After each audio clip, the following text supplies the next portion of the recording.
This One Up podcast is brought to you by G4, your way to get inside the year's biggest gaming event. G4 will be on the convention floor live every day with exclusive hands-on demos of over 30 of the biggest new gaming titles. E308 Live, week-long coverage, July 14th through the 18th, only on G4. Visit g4tv.com/E3 for details.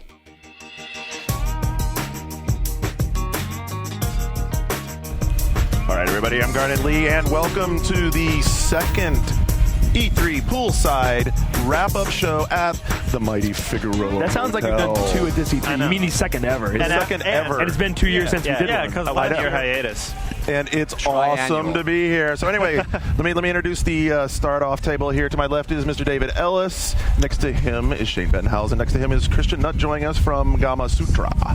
And next to him, Jeff Kanata. Thanks for having me on Totally Rad Show, by the way, today. Much appreciated. Pleasure, sir. Absolute pleasure. And Andrew Pfister back here at the head of the table and the new Mackie mixing board. And we should apologize in advance. In advance, that's exactly what I was going to do. You're going to hear a lot of sounds, like birds chirping, We've been trance music, Enigma playing. Yes. People ending up in the pool, perhaps. The convention center is being constructed behind us. And right as we started, the wind picked up, so you might hear some of that. It's the nature of things, so just deal with it. And If you're going to post a nasty message board post about it, stop listening now. Fucking wind. Yeah, seriously. Who's nose breathing? And oh my God. Who's stacking plates? Yeah. and actually, Garnet, when I was in line to get my badge, I haven't told you this. The first day of the show, I'm in line, I'm talking to some friend, and this lady in front of me is like, I know that voice. I'm like, what? And she's like, I listen to your podcast. Whoever was breathing through their nose last week, tell them to fuck off. And I was like, well, that was Garnet Lee, and if I see him, I'll tell him. So there. Don't worry, guys. We'll cover it over with clinking ice. Okay, good. Excellent. Actually, I don't know. Did they use plastic? No, they use... This is plastic. This is pool safe. Pool safe. You have mojitos. Those mojitos look delicious. They have a Figueroa tradition. Classic. Yeah. If you're drinking poolside by the Figueroa, you need a mojito in hand, and it's been as if Davis tradition. Okay, I will switch to mojitos, but I needed the Bloody Mary to get started. It's your breakfast. Yeah, it's... We were out pretty late. Wow. Because of the most amazing thing at E3. So we'll start there. Let's start with the best thing of E3. What was the best thing at E3? The Who. The what? The Who. Oh my God! Amazing. So the rock band special guest, which we all kind of knew, but were sworn to secrecy about, was Pete Townsend, Roger Daltrey, and it was Ringo Starr's son. Yes. Is that who that was?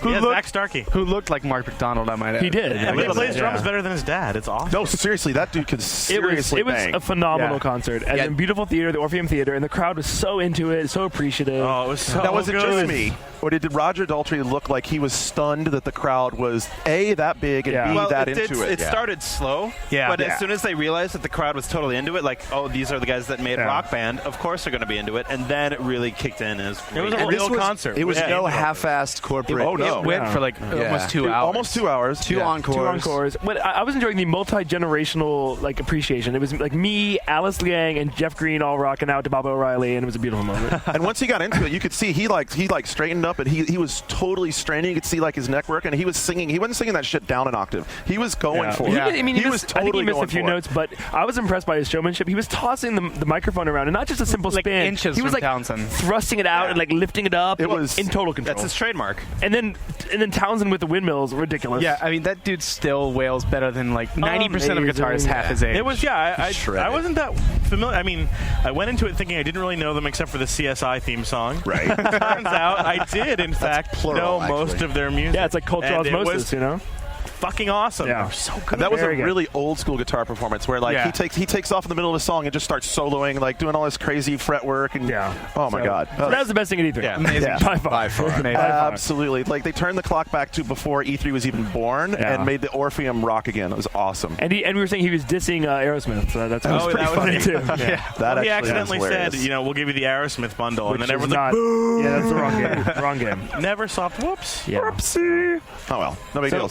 Or probably not never soft. So this is the end of E3. This is the no, it's not the end of E3. It's time to reflect, isn't it? Well, it's the end of this E3, but it's not everyone was saying that was the wake last night. Wait. That was not the wake. Yeah, I've been calling this the reanimated shambling corpse of E3 because E3 died last year. I think it's the Phoenix. What? I think this is the Phoenix. I don't hate E3. I like E3. The new E3 is fun. I like it, but I don't think it's going to last. You're right. Why because don't you think next year, it's going to last? Next year it's going to be bigger. But go ahead. Why do you think it's not going to last? Just because Nintendo is the best example of it. Okay. Why did they show up? to tell everybody how much money they're going to make in the next year. Why do they need to show up here to do that? So they can work on their Bond villain routine one more year? So let me answer that for you, because I've been thinking about this and talking to a lot of people about it. E3 is really not for us. Wait, what? E3 is really not for us. Us being enthusiast journalists. Yeah. Well, they don't need us anymore. They want to reach consumers directly. Don't get all butthurt about it. They still need us. Wait a minute. Why about it? Why isn't this anything? Why is this any different than any other trade show? You go to a car show and they show the family hatchback and they show the Ferraris.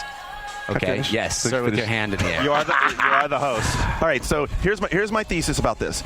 Number one, it's not for the enthusiast press because we see the stuff ahead of time, and regardless of when it is, some people were saying we should move back to May, and that might actually be there's some basis there. But the big thing is that you get two things here. The publishers get two things here that's very important to them. Number one, they get the mainstream press, and they're not going to. Those guys are very busy, and they're not going to come out to individual game sessions. So by having a place where they can walk around, they get the USA Today's, they get the Fortune magazines. They even get. I mean, I saw Popular Mechanics covering stuff here. And they only need to see 20 to 30 seconds of each game.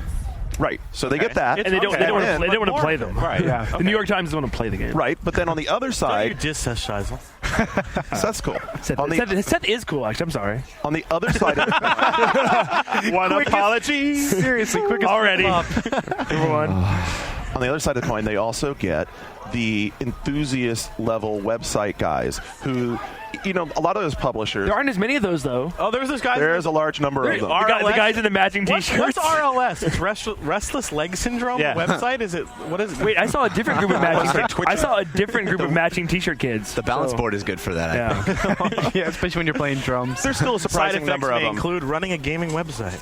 But you don't run into the EB guys so a lot of those, that I once was. So a lot of these publishers, especially the mid-level publishers, it's not really cost-effective for them to fly everybody and their brother out to see a game or a couple of games, but by doing this, all those people will come and converge here. Right. They can bring them through. They get more grassroots press. They get more grassroots community involvement. But to the enthusiast point, if we have all these pre-events, why are we here still now? Because of the Who. Oh, okay. You gonna bitch about that? But no. But Garnet, I think the show. I'll tell you actually why we're here. Because of Final Fantasy 13, we wouldn't have gotten that from pre-shows. Right. That's true. But I think the show itself is pretty unusable for the average person. It's hard to see everything. It's hard to see anything. Everything's so spread out. You have to have appointments. This is not as spread out as it was. Well, no, it's not as last year. No, actually, it's faster to get. It is faster, but you have to be selective, and you don't see a wide berth of products anymore. You can't walk. The show floor isn't what it used to be. That's one thing they have to fix. Yeah. Okay, they have to fix the show floor. Barker Hangar in the central hall is still not what it needs to be. Right. I think they moved. N Guy and I were talking about this, and I think N Guy's gonna be on later, so we can bring it back up with him. But he's suggesting that you move the whole thing over into West Hall, give them a little bit more space to make a more meaty booth, but make sure that you don't have those giant stage sets and the Disney experience and all that bullshit. Right. Yeah. And have a real show. And then also something Mark Rain and I were talking about is then do like the other shows do and open it up to the public over the weekend, because that way the ESA can start recuperating some of the money. Because some of the a big reason, as he pointed out, that the ESA fees jumped so high is that those guys used to fund all the things that they do off of E3. But, I've heard the ESA fees jumped really high, and I also heard they had really strict restrictions on the press conferences people were holding, and if you wanted to show a video, it cost more money. If you want to put a banner up, it cost more money. I don't know about that. I think that's kind of shady. It depends. I mean, I'm not well-versed enough in it, but I'll tell you I'll find out. Because that'd be a good story to look at. In running shows, I'm not going to say anything specific, but I've heard some of the stuff that goes into running GDC now that I've been working with those people, and there are it's just like anything else. There are complexities that you can't imagine as a user of the experience. Not that I'm defending the ESA or whatever, but there's stuff that goes into it that you just doesn't seem to make any logical sense, but which in fact happens. It's a challenge. It just doesn't magically happen. The logistical challenge of it. And there's a lot of egos, and there's a lot of big companies in play, and everyone wants to be at the front door, and everyone wants to have the best display, and everyone wants to have the best press out of it all. I mean, it wasn't a failure. Coming out of E3, it's getting a lot of bad press. Right. But I think I don't think so. I'm giving it good press right now. I saw a lot of good games. I think the press conferences, even though they were all disappointing in a way, we came out of it knowing more. It seemed to me that the structure of it was fine. It's just the performances of certain companies were all right. So we'll get to those in a second. Within that framework, I think the framework is fine because I enjoyed being able to walk freely, absolutely, place to place. I miss the old E3 easily. Yeah, I miss the pomp and circumstance and emotionally. Yeah, but I much prefer this in terms of actually doing my job without like feeling like I'm going to die by the end of the day. That's true. It's less taxing. So to answer your final question of then why are we here, the enthusiast press here? We're here because we're supposed to be the experts, and we're supposed to be the people who can give like some real valuable commentary to everybody else as they're looking and talking about these games, and give those guys who are only going to spend 20 seconds some perspective, some sort of authoritative voice, right? Like we always do. Right. That's why we're here. So there you go. All right. So what do y'all see? What Christian? I haven't talked to you like the whole week. Yeah. What'd you see? What struck you about E3? Well, the one thing I was, until the end of yesterday, I was wondering, is Final Fantasy 13 the megaton of E3? Turns out, yeah, that's the megaton of E3, right? Yeah. That was a big deal. You know what? I think you could win that argument probably. Well, I mean, you also what do you guys think? You also have the non-Bungie announcement, which was the Bungie non-announcement. Yeah, that's true. That's a pretty big deal. That demonstrates the sort of limbo of E3, actually, doesn't it? Yeah, right? Exactly. It's very fluid. Like that was supposed to happen and it didn't because something else bigger came along. Or like when I went to a round. Wait, is that why that isn't why that didn't happen? We don't know for sure. I believe that 13 stuff happened pretty late in the game. No, I'm talking about the Halo. Yeah, but I don't think the Halo stuff. I think the 13 bumped the Halo. Don't you think that? I don't know. I would believe it. I believe it. I would believe it. That's what I've been. They bump things for time. Like here's the thing. I was talking to Jack. Well, I wasn't talking. This sounds like I was at a round table discussion with Jack Tretton about and we talked about the press conference. Oh, you had that huge quote. That was Gamasutra, right? Like yes. Well, here's one thing he said though that speaks to this. He said that up until the day before, Killzone was in the press conference, and then they realized they didn't really have anything new, and they decided rather than yank your chain, they would just leave it out. But that doesn't apply in this case. They do multiplayer. Clearly, it is new. Yeah, but I mean, it's just a time balancing thing, right? They want to have a pace. I mean, I don't think you can apply the time argument here. I mean, it's either you make a big announcement or you don't. Right. And the most awkward thing is the fact that after the fact that you had that notice on Bungie.net saying nothing's being announced. Well, and then Magic announcing later at a party or something. Hours later, the multiplayer blog had the story with him announcing. So did he announce at the Bethesda party? That's what I heard. That's what I understand. Wait, is that the story of E3? People getting announcements at parties because the Pikmin announcement. That wasn't at a party. That was at a press conference. That was at the round table. What was the Pikmin announcement? Chris Remo, right? Your guy. Chris Remo, our editor at large at Gamasutra. He's like. He loves Pikmin. Loves the multiplayer. So he loved the multiplayer, which apparently I didn't even know it existed, to be frank. It's only in Pikmin 2. Yeah, only in Pikmin 2. And only split screen. And I like Pikmin. I bought Pikmin 2 for $50 American. But so he goes to Mimo and he's just like, "Are you making Pikmin 3?" And Mimo's like, "Yep." And like, there you go. That was the announcement. That's that. Yeah. Chris Remo. Way to go, Chris. Yeah, that's kind of awesome answer too. But why didn't Nintendo announce that at their press conference? Or why didn't everybody's like, why didn't you think about your press conferences better? Like, it's very strange to see. I think it's illustrative of the fact that people aren't like when I say people, I mean the publishers aren't sure what to do with E3. The new E3, because it's in limbo. It's not as big as it once was, and it's not what happened last year. I mean, what is it? It's reflective of the industry being in upheaval, and that it's divided with the Wii on one side and PS3 and 386 on the other side. It's also clear that they, things that the publishers think going in, they think are going to be big. Like I think Sony thought that the announcement of MAG, worst game title ever. Game. They ended their press conference on game with Massive Action Game. But I think they thought Legendary the box, the game, the box. They probably thought. There was a similar thing when they were showing us Halo Wars. Like there's the Mac canon in Halo, but Mac stands for something that canon is the last letter, and so it's like Mac canon. So they end up changing it to Mac. Well, what's when people say E3 Expo, the Electronic Entertainment Expo? ATM machine. When will the craziness end? Anyway, I think they thought that MAG was going to be like, whoa, showstopper. Right. Well, and Garnet is Mr. MAG hater. When like people are all dissing MAG, but name a bad game Zipper made? I mean, people think they're biting off more than they can chew with 256, but it's something different. But because they showed a fucking target render, no one's excited. Yeah, we're most familiar with their work on SOCOM, right? Yeah, that's all they ever made, right? Or they make PC games before that. I think they made PC games before that, and I always get them mixed up with another developer. So I'll do the background on that. Where is Sean Elliott when you need him? He's on a plane. So MAG, the idea behind MAG is that it's for people who think that Resistant 2's multiplayer is too few people. No, I think it's for people. Speak English today. I think it's for people who have so much free time they want another job, and that job is being a squad commander. Seriously, Honestly. Those people are playing WoW. Yeah. Well, Well, if they're military otaku, right? I remember thinking when I was trying to think about who will play MAG because I have a job and I really think you're going to rise in the ranks and get promoted, and I'm like, all right, this doesn't appeal to me at all. But then I was thinking, 10 years ago I was working part-time at Walmart and going home and playing you hated PlayStation. You hated that job. How could he not? Oh, gee, no, I love working. By the way, at you said he was working at Walmart. Well, but it was it was a step up from rock and roll McDonald's. I was wondering why you greeted me so well when I walked up. Welcome to the store, sir. Well, where were we? That went off the rails. I don't know. But I'm saying, I worked at Walmart and I worked part-time. I lived at home, and what did I do? I played PlayStation in all of my spare time.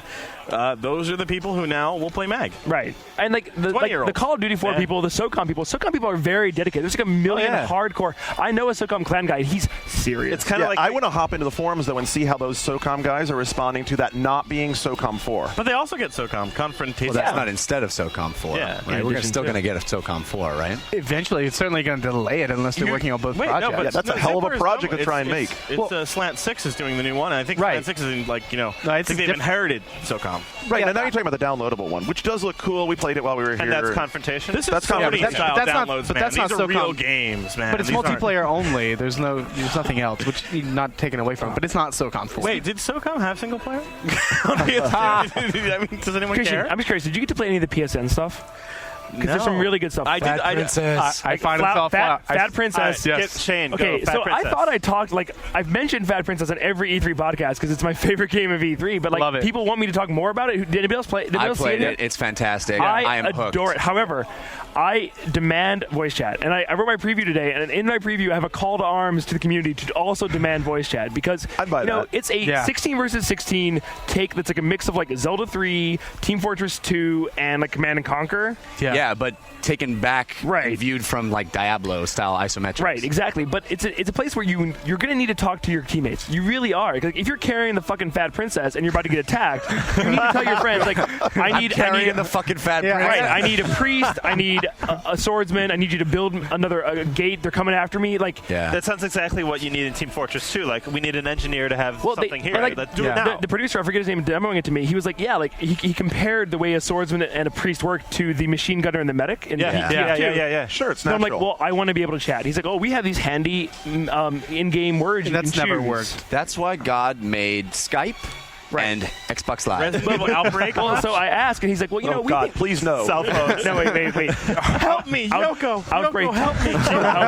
Outbreak. Over here. But he's he's like, Fat Princess. Big fat bitch on my shoulders. Yeah, but he's like, we feel as if, if you jump into an online game and people are being all stupid, it takes you out of the experience. So I'm like, all right, dude. Well, how about those people? Well, how about you can only voice chat if your health is at 1/3 or less. If you're in danger, he's like, that's a good idea. I'm like, okay, then. Did you give him a receipt, invoice? Well, no, but then he's like, if the consumers ask for it, maybe we'll implement it. I'm like, well, I just prepare to be asked. Hey, maybe the consumers ask Sony to implement it. Really? That's what you would want. You would want. No, I want. I want health. No, I want pure voice chat. But if they're so tied to their purity of experience, I want something better than nothing. But I want full on regular voice chat. I don't care if I log on and someone's like, you fucking loser, whatever. Mom, I think your mom's a fat princess. I think you're more likely to be cursing when your health is at only right. That's true. God damn it! Someone get over here and help me out. That bugs me out because I think you would have big fat bitch all over me. Because actually, my favorite single suite of games for any console are the PSN offerings. Flower, dude. I took a look at them. I mean, I was in the booth for a while. I was talking to people. I was watching people play, but. You were interviewing important people. I was, some of them, and some less important people. It's all good people, though. Jeff, I am a disciple of Flower. I think Flower is beautiful and wonderful. You love controlling the wind? I do. I sometimes control the wind on the daily basis. I thought I smelled something. I'm very intrigued as to what they're not showing of Flower because talking to the guys, they were saying that there's a lot of other challenges that will be shown later. Sure. I mean, this is something that's different, very different from what Garnet, I know you're the host. I'm going to pause here. If you see anybody who wants to jump in, I could use a bathroom. Oh, yeah. Oh, you could. Okay. Well, I mean, the format of today's show is I want to be the first relay member because I'm the designated drinker of this podcast as the guy who helped skip setup. All right. So punch Shane out. We'll keep on going. Yeah. Speaking of, I go to the bathroom, get me a mojito on your way back. Okay. And a Corona. Yeah. All right. Garnet, you can pester Libby on the way by. Tell Libby to come talk with us. All right. Get a female Let's do it. Opinion here. All right. Okay, now we can all talk about shit. Oh, yeah. So can you believe that shirt he's wearing? Billionaire Boys Club and the hat? I don't know. He's very LA. He's very... You don't. You doesn't know Libby. You should meet her. She's sitting over there with behind Sibel. Yeah. Next to Robin, who's waving at me, and that's Libby in the sunglasses next to her. Just go grab her. down the pool yelling Libby. Libby. She will probably react. Yeah, just don't do like me when I'm drunk and Why did you Abby. give her the finger? That's rude. Don't. I always fall into that. I don't know what it is. It's the way like, he does it isn't rude, strangely. Yeah.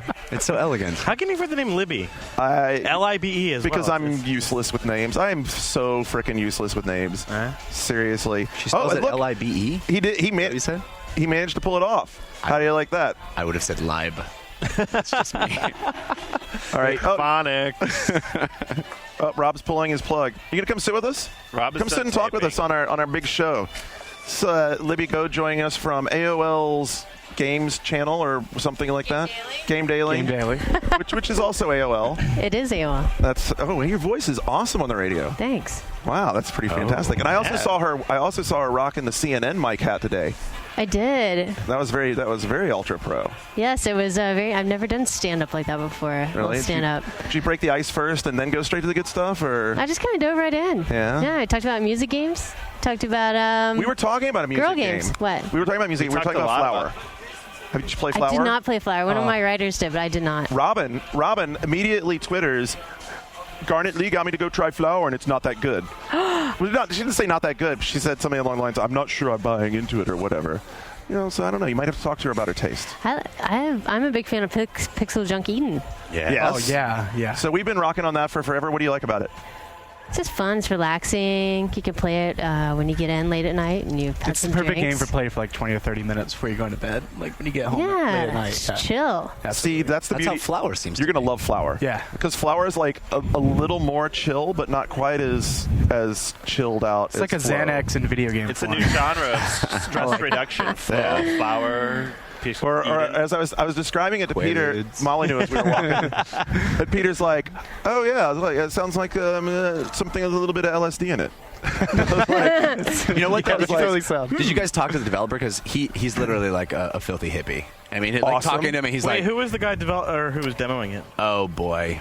You put me on the spot. I don't remember his name, but he was talking about it like Genova Chen, you don't have to. It was Genova. Well, I got my demo from Genova Chen. Yeah. Genova Chen is seriously. I mean, not to plug Gama Sutra too much, but there is a Genova Chen interview we did a little while ago, and plug away, dude. Everyone should read it because he thinks about games in a way that you don't think about them, and he thinks about them the way you wish you could, or something. It's pretty inspirational. I'll be the voice of doubt on that a little bit. I mean, it's nice. It's a nice sentiment. He was talking about it being a poem instead of a haiku. That flow is a haiku and flower is a poem, and that's all nice. But then I tried to pin him down on, what is the game? Yeah. What is the what do you? Oh, it's a dream that is okay. But what's the game? That doesn't sound very mass market. I can't imagine my readers being like, "Oh yes, I need to do That's this." Exactly it's a dream, and you play with flowers. I asked you yesterday to explain the game, and he gave me like 3 minutes of like, "Oh, it's this wonderful thing, and you're floating around, and you feel really nice." I'm like, "Okay, explain the game." Yeah. But what's wrong with that? That's a brilliant explanation. I know. It's PSN, baby. That's what it's all about. Yeah, seriously. It's under Flow $10. is the number one game on PSN, so be it. I mean, do you think it's better than Flow though? I think it looks better than Flood. I heard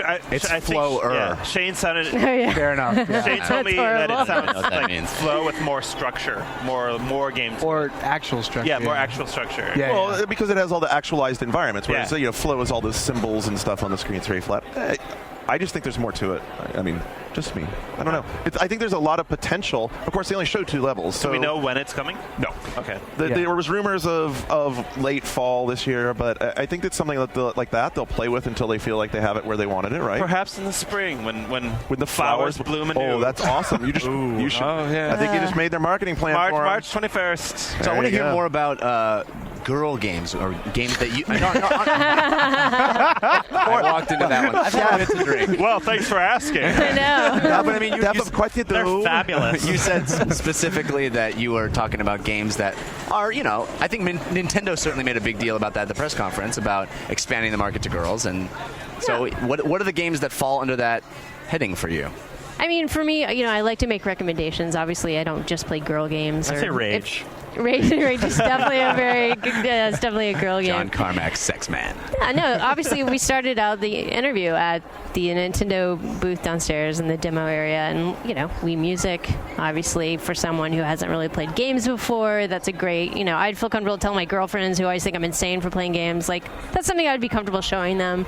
And then dancing around, flying around. Yeah. What about your girlfriends who do play games? What would you show them? Well, we play Grand Theft Auto together on the weekends. All right, there you go. So girl games. Yeah. Well, my girlfriend is so excited about Animal Crossing. And Animal Crossing, that was my second recommendation. She loved the first 2 Animal Crossings, and now she gets to get her hair done. So I've gotten slammed. I've gotten slammed the last 2 days for loving Animal Crossing, and thankfully you're taking the spot where Shane is, and he's usually the most vocal. For loving Animal Crossing because we all liked Animal Crossing. You just have your blinders on, not pointing up. This is the third one that looks pretty much exactly the same as the first 2. And I will still play it. I don't care. I skipped the DS one. I bought it and then didn't play it, and then sold it. Really? Yeah, that's what I did without selling it. I bought it, played it, and I'm just like, I want all my NES games back. Screw this.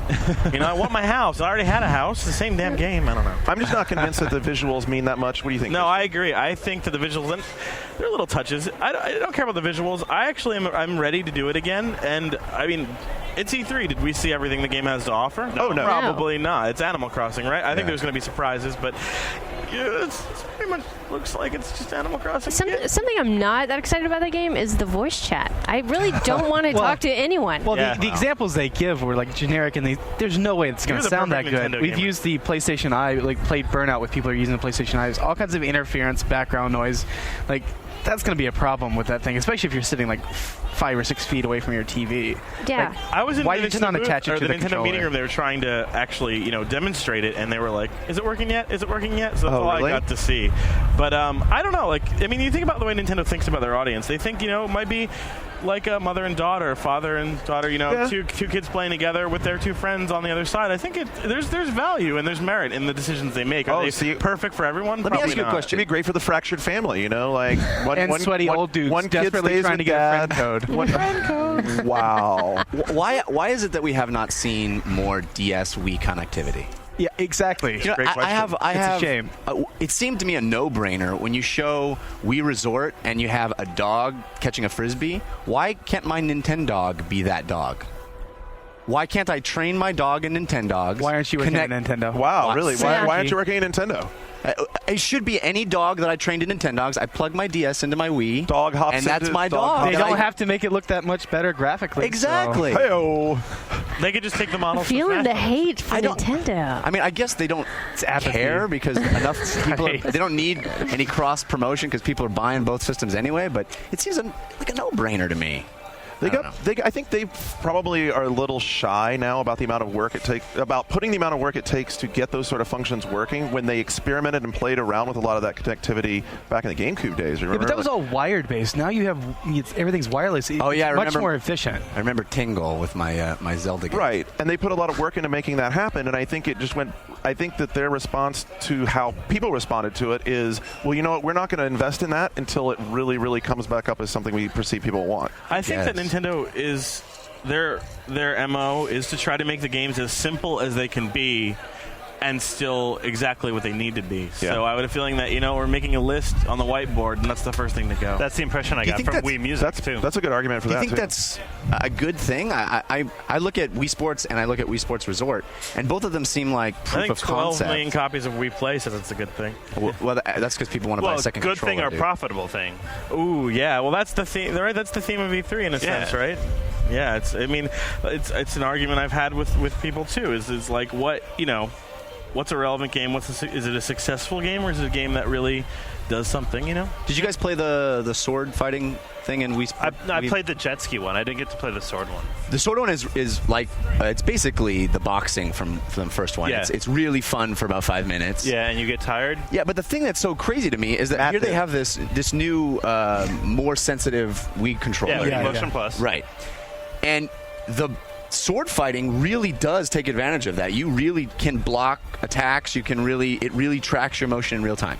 Awesome. Yeah. So why is the mechanic in that game knock someone out of the circle? Why can't I score points when I actual fencing? Actually, exactly. All of these things are just the bare minimum of what we can give you. It's just proof of concept. It's also the rules of fencing are very complicated. Well, it could be a simplistic version. The rules of fencing are not that complicated. It's also vaguely violent. Nintendo is like the way you win fencing is to get a guy over a line. Anyway, that is the rule of fencing. Well, it's not like a sumo. It's not a big circle where you knock someone off. You can score points for like chest shots and whatever. After that joke, that's Seth Seisel who just walked into the pool area over here. That's so funny after Shane was joking about that. Russ Fisher shaking his head. Yes, blah, blah, blah. Give us the blah, blah, blah. Russ Fisher. I'm a freelance. But oh, ouch. That's true. I don't know why that's ouch. I don't know why I just said that. Apparently everyone speaks in falsetto. Blah, blah, blah. No, but isn't Nintendo just trying to, increase the attach rate, really, of people who have just bought the Nintendo Wii? They're just playing that Wii Sports game, and this kind of has the same name, and so they're just trying to get people to buy some more software. Anything with the prefix Change your name to Aaron Greenberg. Yeah, Wii Sports, Wii Play, Wii Fit, and now Wii Sports Resort 2. So it's a sneaky trick. That's their number one franchise is Wii blank. Right. Making sequels to games that sell really well is a sneaky trick. Yes, that's what I was saying. It's by the way, that was my deadpan sarcasm. Oh, I'm sorry. You're so good at it. What did you guys love then? I mean, we're kind of being all negative Nancys around here. Indeed. What did you love? Wii Sports Resort. Did you really? Honestly, I really want to see. Hey, what's up, dude? I want to see the next Wave Race because I really like the Wii Motion 1-to-1. That's exactly my point. Is that it's just proof of concept of the game I want to see that I'm not getting. That's what Wii Sports 1 was. I can't wait for a real baseball game for this. I can't wait for a real. Right, timeout. We have a serving of drinks timeout in place. Hey, I think I'm gonna get. I are just talking games while everybody's drinking. Skip, I'm gonna get another drink, so I'm gonna tag out. Right, David. Hey, David, will you do me a favor? Yeah. Will you ask Shane to go bother one of the Sony people and find out what the status is with Alex? Because Mr. Alex Evans from Media Molecule is supposed to come sit and hang out with us sometime too. All right. We do that, and then I guess Anoop's gonna. Anoop, are you gonna come sit down? Tagging in. Are you gonna come sit down? Yeah, I was just putting some seats around. Oh, well, fantastic. All right, well, come take your seat, grab a microphone. Anyway, back to now we can talk about games again. Oh, you know what? I need to know. How do I introduce you? Just Dan's fine. Oh, you mean like okay. Freelance. Let's take a pause while they sort that out and get back to some how are you guys? Which is what is actually my favorite thing was the Capcom booth. I think. Yeah. Everything there was great. I honestly, I'm right there with you, man. Oh, this is their stupid. I did not want to stop playing Street Fighter 4. I didn't want to stop playing Street Fighter 4. Street Fighter I think it's something interesting. An excellent game, and I say this as someone who did not play Street Fighter before, and I went in there with one of my employees, and it's freaking awesome. What a great game. And now I know why all those fanboys are always screaming about it. Right? Yeah. It's really good. And those gorgeous arcade cabinets that they had. I didn't want to leave that booth because I knew I was never going to get another chance to play on that. Here's my All right, hold on. Bring yourself in. I'll let you have a mic because I don't even know how to introduce you if you can't tell me. All right. I'm Dan Boutros. I do loads of weird freelance shit. So, yeah. Dan Boutros. I do loads of weird freelance shit. Yeah. That's a great idea. idea. And you live here in LA, right? A little bit of development. Yeah. So live in Venice. It's quite nice. Is that why you're wearing the shirt, Venice where art meets crime? Yeah. What does that mean? Well, it's kind of a ghetto-y, arty community that's slightly... it doesn't really feel like it is, but apparently it had really high crime rates, but I've only been in there 2.5 years. It's fine. Yeah, I've got no problem with it. Cool. Yeah. All right, so there's Daniel. Yeah, thank you. All right, back to your turn. Okay, so Street Fighter 4. Jump in when you want. Have you played it on console yet? Oh. No, and I have no desire to... I have no desire to play it on a controller, is what I'm saying. Well, they announced the stick. The stick's coming. The stick, compared to those amazing arcade cabinets that they had, I honestly, that is the only way to play the game. Why don't they ever pack in the sticks with the game? I don't get that. That's a great question. You know, like so many of these, like Virtua Fighter 5, it's one of those games you cannot play without a stick, and I don't know why they didn't do that. In the era of Guitar Hero, maybe that'll change. Yeah, that could well change. That definitely could well change. That was the game for me that I didn't want to stop playing. Oh, there he is. Now the man, the myth, the legend, approaching poolside, Mr. Dennis Dyack. And there'll be no lecturing today, though. We have a no lecturing policy in place today. Hey, it's Susan Lusty. All right, so anyway, what were you guys talking about? Let's bring this back to talking about games. I was talking about Capcom. We were talking about games. I know, I was trying. Back to Street Fighter 4. Here's my problem with Street Fighter 4. Now, as an E3 judge, which I believe you are as well. Yes, I am. Are we not supposed to say that? Well, anyway. No, I'm just saying. No, I was wondering what the significance was. I always found it difficult. How can I really judge Street Fighter 4 if I'm not playing it on the console? Like, I'm not going to have that arcade cabinet in my house, even though I would love it, and it's fantastic. But you may also not have. Well, I threw it out of console consideration right there. I mean, it's not you can't consider it for console. It's an arcade game. But yeah, it's an arcade game. Yeah. So what was it? I don't understand. What do you? So how can we really judge it? We're not playing it on the console. I don't know. Here's something similar, right? So you can judge it as an arcade game, and that's it. And we don't have an arcade. Exactly. Award. So we're not judging. Irrelevant. I know. It's irrelevant. It made me sad. So what you're saying? It's the winner of the arcade award. Yeah. It's the winner. It's the only entrant, and they win. Facing the incredible difficult challenge of nothing else. Nothing at all. Yeah. You just the thing is, you can get too used to like the high quality stuff, right? Ultimately, something's intrinsically good on the level that it's good, right? You know, just because we're used to seeing it presented this amazing way doesn't mean we can't discern the goodness. You can still take value out of it. It's still got value. Oh, yeah, no, I say we'll enjoy the goodness. It's wonderful to play in those arcade cabinets, but... And I want those cabinets. Like, if I could fit those in my New York apartment, maybe I have to kick out my husband, and I'll take them. It's not going to be a terrible game on pad. You can still play fighting games on a pad. It's just not... It's like having part of the experience taken away from you. Can't do it on an Xbox pad. I'm okay. They're making a controller as well. But in fact, they're going to make like a pad, a fighting pad. They haven't said what it's going to be like yet, but I'm assuming, sort of that Saturn pad style. They changed throws. It's now 2 buttons for throws, 2 buttons for taunts, and 2 buttons for like the inky goodness that is Street Fighter 4. I don't know what that's like. Super move, the ink shoots out of the orifice. Saw that? Well, you got to do the motion with the 2 buttons. No, you don't. You just push the 2 strong... Oh, you're thinking of the focus attack. Yeah, I guess. It's ink comes out of orifices. The ink thing, yes. It's the ink spraying attack. Blind the opponent and draw all over their face. That's cool. Humiliate them. It's, they've put a lot of mechanics in that concept, but I haven't had enough time with it to figure it all out. And it seems to be part parry, part combo opener, part unblockable attack. Yeah. You can use it for anti-air and all this other stuff. And it'd be interesting to see how they balance it out. I think there's going to be like a few cheesy infinite combos and stuff like that people are going to discover by Thank God there's still arcades, right? Because they can put that in arcades. They can see how people exploit it, and then they can balance the home version. It'll be lovely. Yes. So, Dan, what stood out to you so far over the last 3, or in general over the last 3 days? Well, I kind of feel answering that question would be unfair to loads of other games because I've only been here for like 2-3 hours just because I had to take time off work. But all right. In that time, Little Big Planet, obviously. Agreed. I've been wanting to play that for ages, and I was very, very happy with it. And I can't wait to see how many levels have penises in them when it comes out. All of them. Yes. If Spore is you just might not see them right off the bat. They'll be there. Little big penis?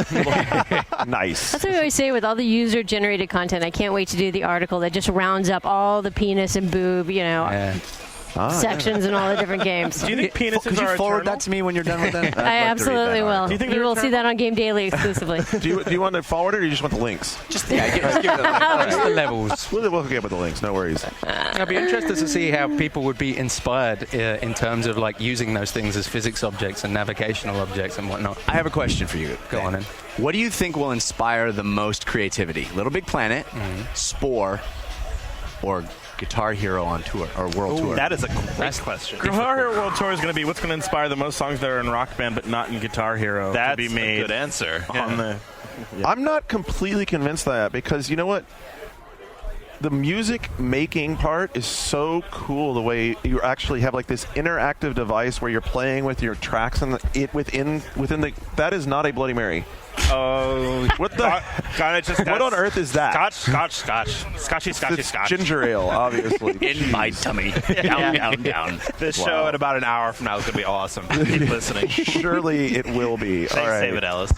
Thank you, David Ellis. Well done. There's no tomato juice in that, is there? Anyway, I think it's really cool because I see in the demo, and do you know the name of the guy from Neversoft who always does that demo? Brian Bright? Is that the guy who was on stage at the Activision Investor Conference? Yeah, Brian Bright. So he's really cool, and he's really into it. And you can tell just from the way he gets that shit-eating grin on his face when he's playing around with making the drum stuff, that he is super into it, not just faking the demo, but really, really into it. And I could see me getting into that as well. I mean, I love electronica music. I love the idea of being able to play with it. I've tried a couple times to play around with different sequencers that are on the computer, and it's just boring, and I don't get it, and it doesn't hook up with me.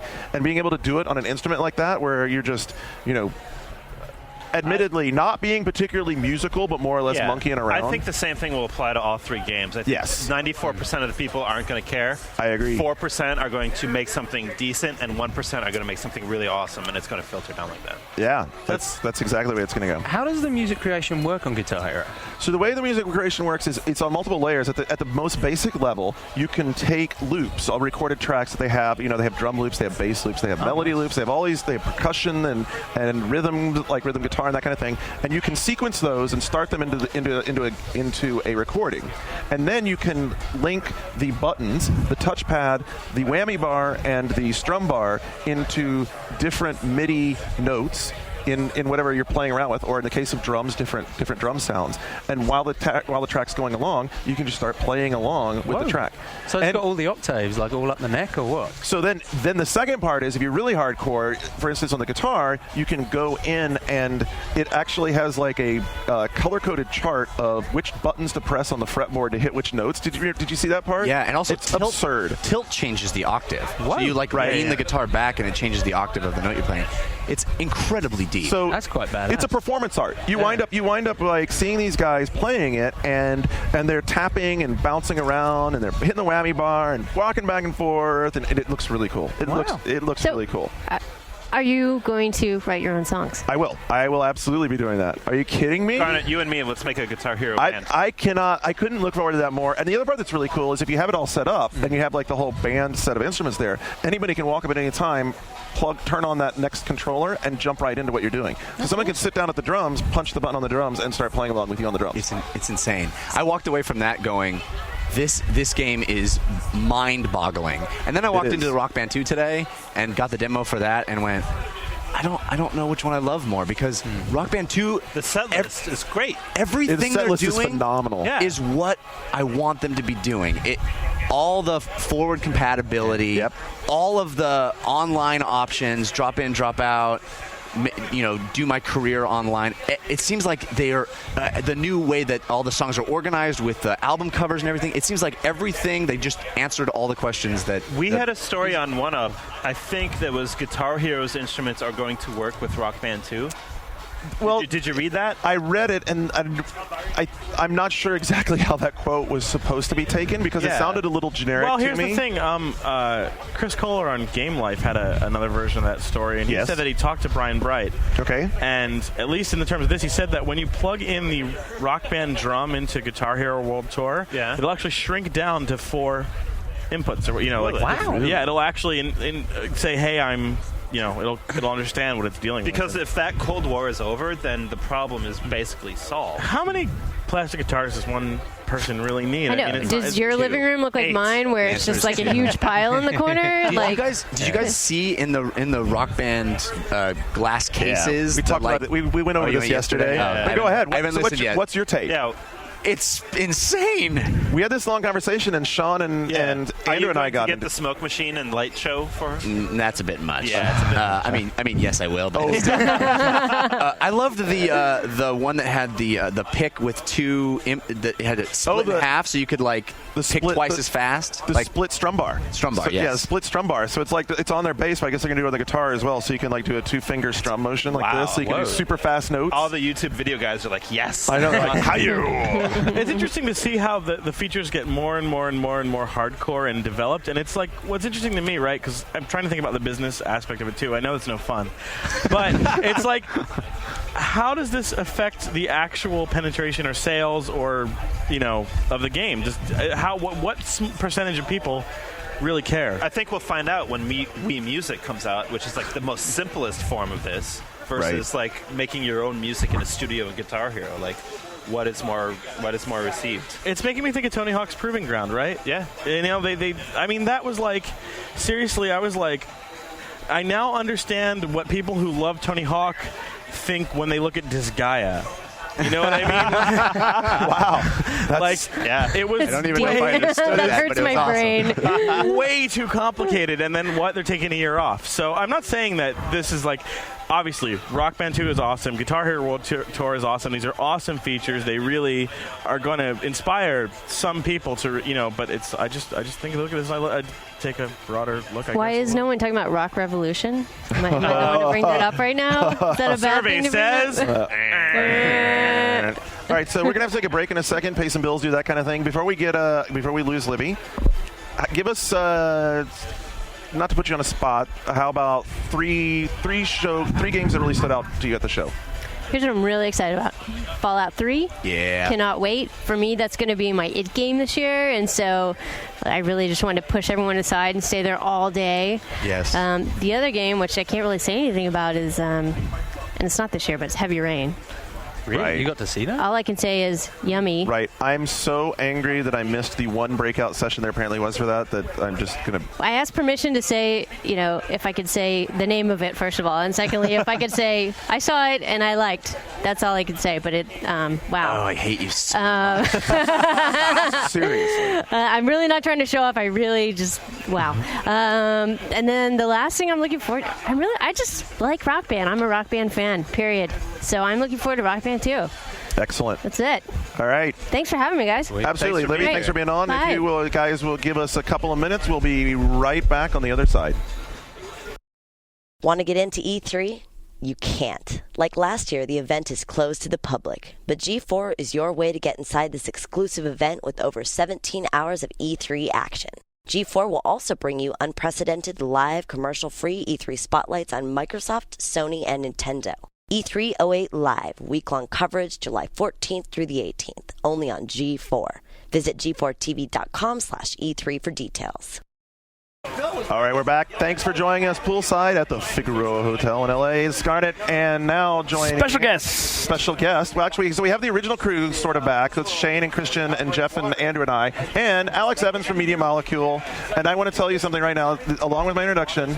Like Libby, I am a judge, and I don't feel bad saying that after looking at everything this week, my game of the show is Little Big Planet. Oh my fucking God! Yeah, wait, Garnet, weren't you a hater? Are you flip-flopping again? No, I was not. I've never hated on Little Big Planet. Garnet is a complete hater. Chaflop. Whose idea was it to have the slideshow demonstration in Little Big Planet? Yeah, you guys make amazing bar graph programs. That was this bar graph generation program. Watch out, PowerPoint. Here comes Little Big Planet. All credit to Ron Eagle, actually, like one of the Sony guys. He emailed us, and also Danny and Francis back at Media Molecule. Thank you. They turned that thing down in 2 days. Can we download that? Wait, Ron Eagle.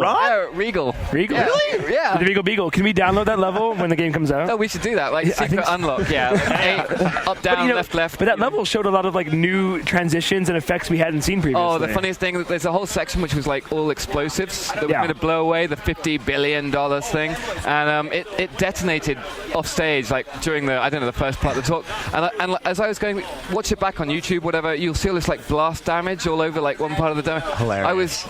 If EA had popped up and there was like a hole out of it, or Resistance like popped up, I was absolutely dying, but luckily it was okay. So, well, yeah. Garnet, I'm eager to hear about your gameplay session, but Alex and I played 2 days ago, and it was fun because we were playing levels that you hadn't played before. Yeah, exactly. I mean, that's what I love about it. You go online, or well, because now the Sony internal beta is happening. Yeah, exactly. And we played this one level where the dude had like incorporated all these like sound effects and music to make like this musical machine. Drum Machine. Yeah, it was really cool. He's on like the 10th version of that thing. So like, is this the one with the windmills? Yeah. Oh yeah, that's the one. Oh. Go ahead. It had gone offline when Garnet, like by the time he turned up, like all I had was a screenshot, I think from the playthrough we did, and I was like, no, seriously, this is awesome. It's got Drum Machine, but you saw it live. He was updating it like even while we played it. Yeah, right, exactly. So, but I mean, I didn't even get to see anything at E3. I saw a pod with Little Big Planet on it. So what were the other games that should be Gamer Show if not mine?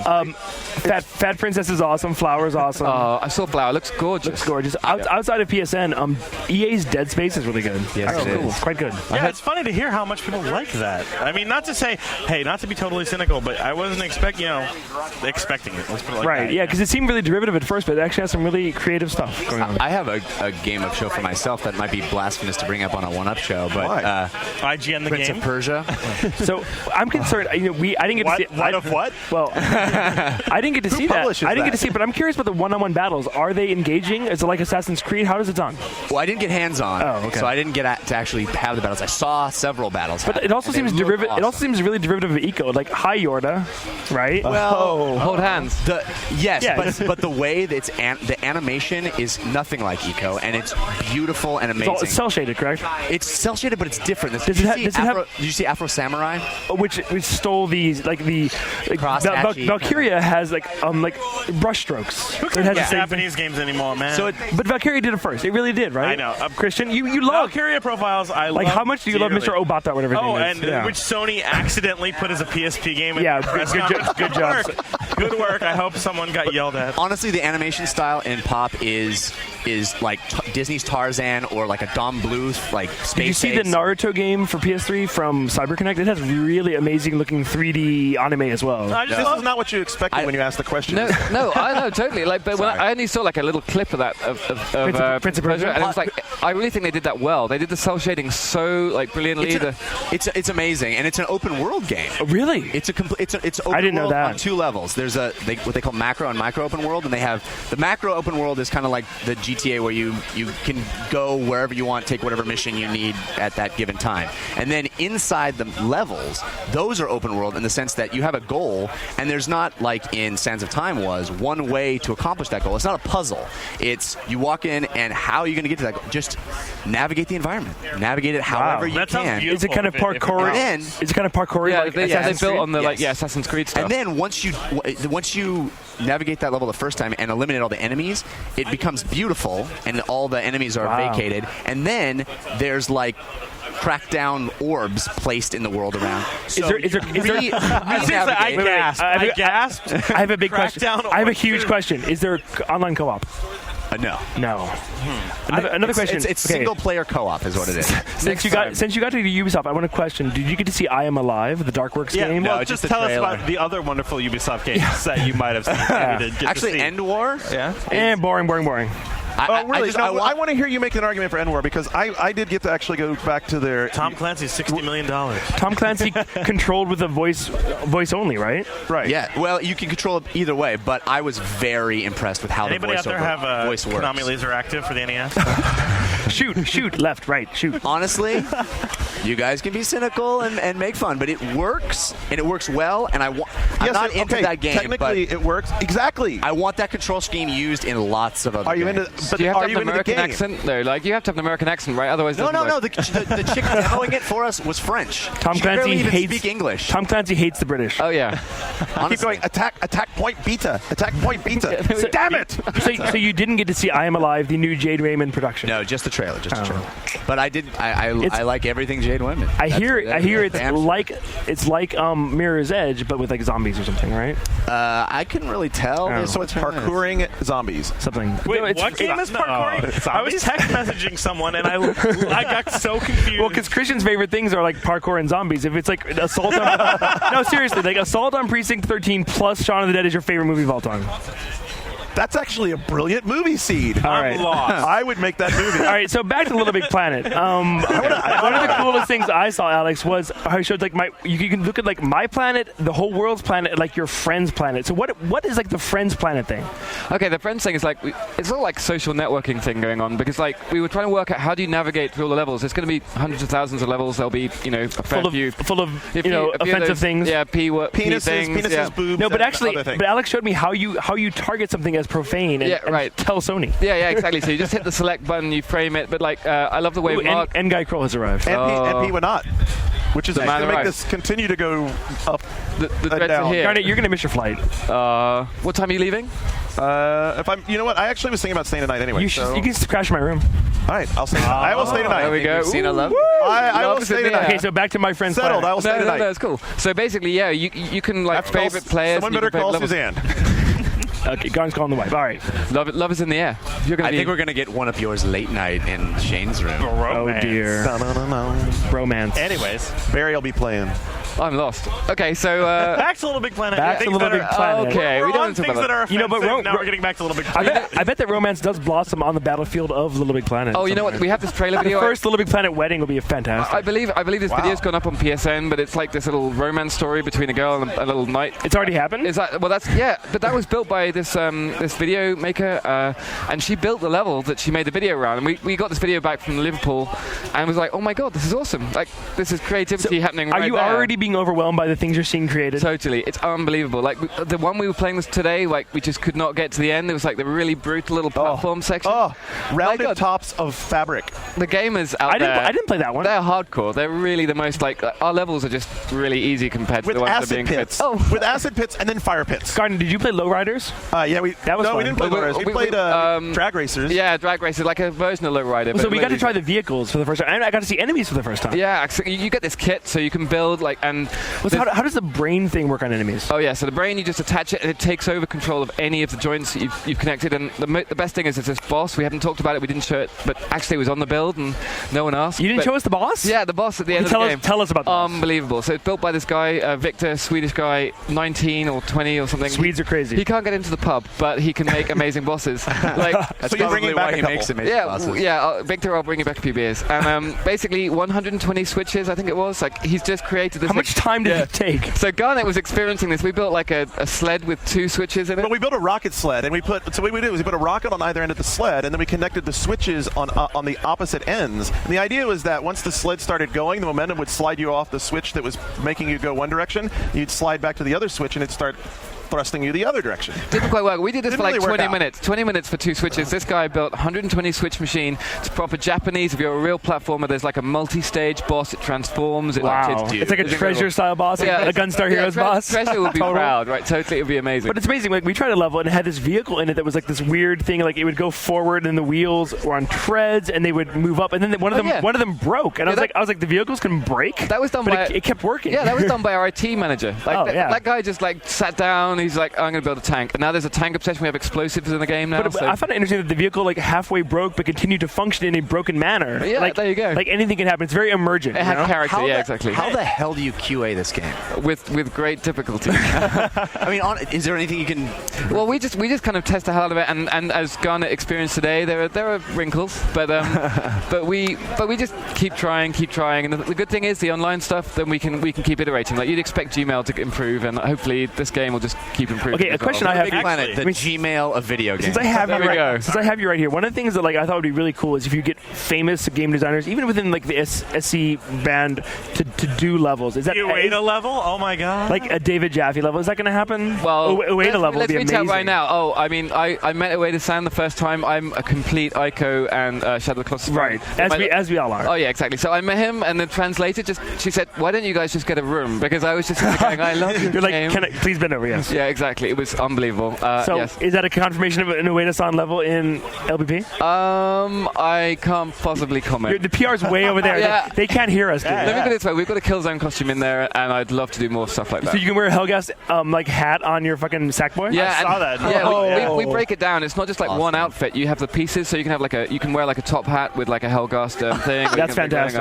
And the Borat swimsuit. Oh yeah, and the Borat swimsuit. That's awesome. Well, and like I was telling you, one thing I'm really impressed is that Sony is really backing LBP. The recent commercial it showed like Gran Turismo, Metal Gear, and your game. Isn't that freaky? Isn't that amazing? I still feel like a 12-year-old with big eyes going, "Oh my god!" Well, I haven't seen that ad because I'm in Europe. We don't get TV in Europe.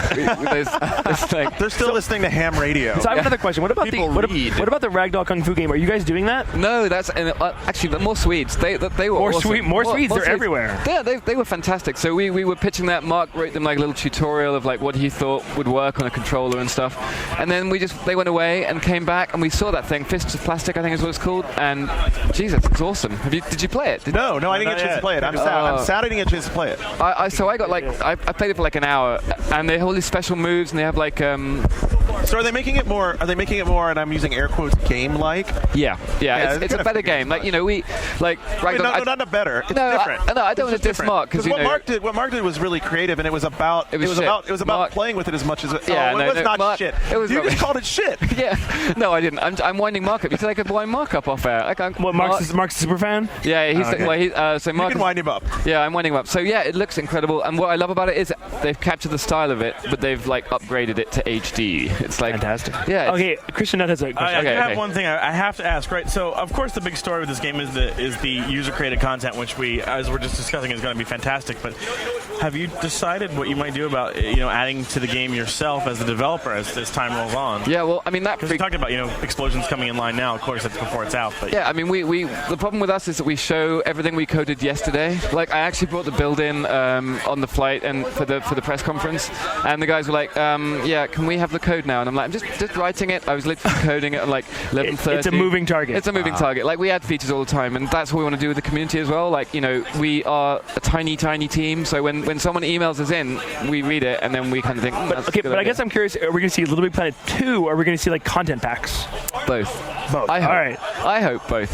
That'd be cool. And like this is going to really. I'm also curious. Where do you see Little Big Planet going? Do you see like eventually like 20 people making a level together, or like where does it go from here? Yeah, we like I have this video. Like if they ever put the Paris GDC keynote up, we showed this video of like the first ever 8-player game. So the first online game we ever played was actually 8 players, and it was bedlam. It was just completely just chaos. Yeah, the only reason we limit to 4 is because if you go more than 4, you just end up like. But like what about like a Little Big Planet persistent world that people are creating and like owning and that would be big, evolving? That would be awesome. Well, the funny thing is, if someone stays in the level, Little Big MMO. They asked, is this game an MMO?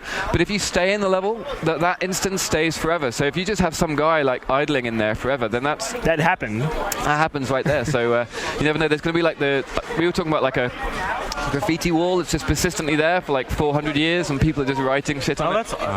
One thing that I really love to sort of tie this together with what we're talking about with Prince of Persia, Afro Samurai, and all these games.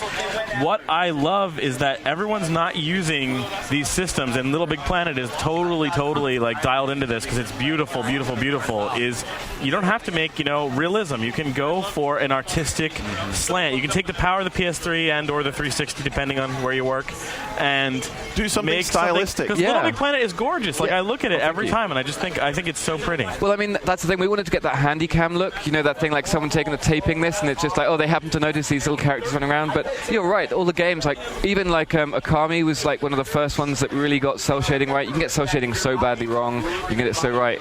I want to do a Resident Evil-esque Little Big Planet level. That'd be like a really dark, like a stark, horrific Little Big Planet level. Yeah, like a fear one. With it'll be rated adults only online. Yeah, definitely. Triple M kind of XXX fear. Triple M. That's you've coined a new phrase. Triple M. Did any of you? I missed Resident Evil, and I heard that was awesome too. It is gorgeous. It's super gorgeous. It is awesome. Yeah, co-op is cool. Yeah, we need to get some of that in the game. Like, it's not just cutesy. Little Big Planet's like for like I want to go dark. It's brutal. Yeah, it's brutal. It's brutal off-road racing. That's the phrase, isn't it? Like, yeah, but I mean, Kareem, the art director, and me, we both have this dark corner of our, well, not even corner, like most of us. Of your soul. Of our soul. There. Yeah, our soul. We sold it to the devil a few years ago. That's where the grooves live. Right, exactly. So we just we need to make some levels that are just really, really dark. That's what I'm going to do when the game comes out. So that's the thing. So back to when I originally said, hey, this is my game of the show. So the first part, the introduction of this numbers and doing the charts and all that was the first part that reminded me, wow, there's so much you can do and create. Right. And then doing our session this afternoon where we sat down and went through Create in great detail, it is amazing to me how within a minute or two of playing around with it, my mind is again just, wait, I could do that, I could do that, I could do this, I could do that, I could do this, I could do this. Yeah. You know, we're playing around with this, and the next thing I know after like creating that sled is we've taken the back thruster off. We've made a jump ramp, and we're going to jump the sled into a bunch of cardboard stars that we've cut out, that we've hung from a ceiling by bungees and turned into flames so that when we jump the thing into it, it all catches on fire and blows up in a big explosion.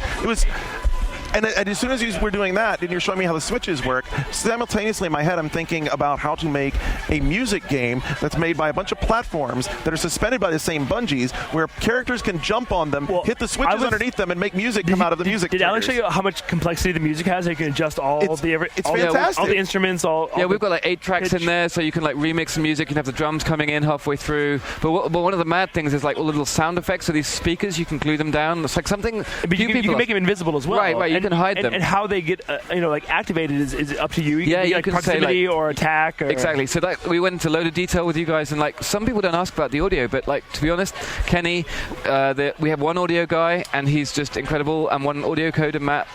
I keep mentioning these team people, but basically each area, like Sackboy, some people go, yeah, where did Sackboy come from? Where it's like basically there was a few designers, Kareem, the art director, but then Francis, this one guy who also built the press level that you saw, like he did all the animation, all the modeling of Sackboy. So he is like the father of Sackboy. So it isn't like this game has a 200-person team working. Oh, I know. It's 25. Wow. Yeah. So how do you make like a tentpole game with 25 people? That's crazy. It's like, I mean, Killzone 2. I'm impressed by Killzone 2, but it is like 200 people making that game. Yeah, but pick your battles, right? I couldn't make Killzone 2. I mean, like that's an incredibly. I mean, when I saw that E3, my jaw was on the floor, and I was like scooping it up. I'm an engine coder. I can't help taking it apart. But the fact that 23 people are making a tentpole AAA fall release. Well, they don't sleep at Media Molecule. Yeah, no. They literally don't sleep. I see them online at American time. Yeah, there we go. So yeah, we're above this bathroom shop that we regularly flood when our kitchen explodes. It's like the most ghetto little kind of shack, but it's cool. We live there. Are you afraid that after this game comes out, you guys are going to be like it's all going to change? Oh no, we need to crank on the downloadable content. We're never going to have holiday as a result of this game. So like yeah, it's cool. But yeah, the sound object. I don't know where this is going. The sound objects are crazy. The creative side is so exciting and so fresh and so new, but the thing I was shocked about, it's fun to play, and it's this weird hybrid between competitive and cooperative at the same time. Yeah, you because you can fuck around at the same time. It's the new River City Ransom. Yeah, it is the new River City Ransom. Yeah, we track like the scores of like who's doing the work. So you get a collaborative score, but on the high score table, we give you separate entries based on who did more work and who did less work. Well, and we were competing to get resources as well. Right, exactly. And then even what you collect as well, the items you collect in that level, they go to you. Apparently, I've never met him, but Miyamoto apparently saw it on the floor and was like watching it, and I wish I could. He was jealous that Nintendo didn't have it last year at GDC. Remember? Oh well. Or was that Iwata? That was Reggie. That was Reggie. That was Reggie. That was the best PR day of my life. I was like, that's the most. To imagine that Nintendo wanted your game. Yeah, well, we actually talked to them too, and Sony phoned us up and they were like, "Do you want to do a retraction?" Sorry, Sony, they're in the distance. I was like, Jeff? Yeah, they called us up and they said, "Hey, do you want to retract it?" And I was like, "Well, the problem is it's true. Like we did actually talk to Nintendo, but You think that competitive part is cool, Jeff? Wait until you're building a level with someone else cooperatively, and you realize that they're really, really paying attention to what they're doing, and you decide, wouldn't it be kind of fun to just kind of, put a little chink in the armor of whatever they're making so it sort of breaks and they don't maybe notice it and then they start playing it and it breaks? I'm waiting for the level that's like Bunny World and then someone's like hidden all of the penises underneath a door and then it just kind of goes. Remind me not to invite you to sabotage my levels. I will not sabotage all. I'm just saying that if you were casually creating a level and someone was maybe fooling around with, making a catapult or something. So you're on record saying that we can hide penises in levels? No, I'm not on record saying. That was off there, right? In the bank? Yeah, there we go. That's what's in the bank. Yeah, there's this whole like bank vault where you have to blow it up. The contact explosives are crazy. On Uncle Jalapeno's level. Yeah, Uncle Jalapeno. Uncle Jalapeno's level looks fantastic. Awesome. Well, Danny, good job there. Alex, thanks for coming on. I think we have to turn you loose because it's getting close to 6. We don't want you to miss your flight back to London. Oh, no, it's cool. Thank you so much for letting me on the show. Well, so if I do stay, how should I get a hold of you? I might wind up actually staying at the rate we're going. Okay, well, just give me a call. I'll give you my number. And then, thanks very much, guys. It's been a pleasure to be on the show. Can't wait to play your game. Fantastic. Okay, folks, stick around. We will cycle down here for just a second. On the other side, we'll come back with Dennis Dyack and possibly Mr. Ngai Kroll, who's joined us here at the side, and Pete Wanat and Patrick Klepek. And it's fun times here at the Figueroa. Stick around. We'll be right back.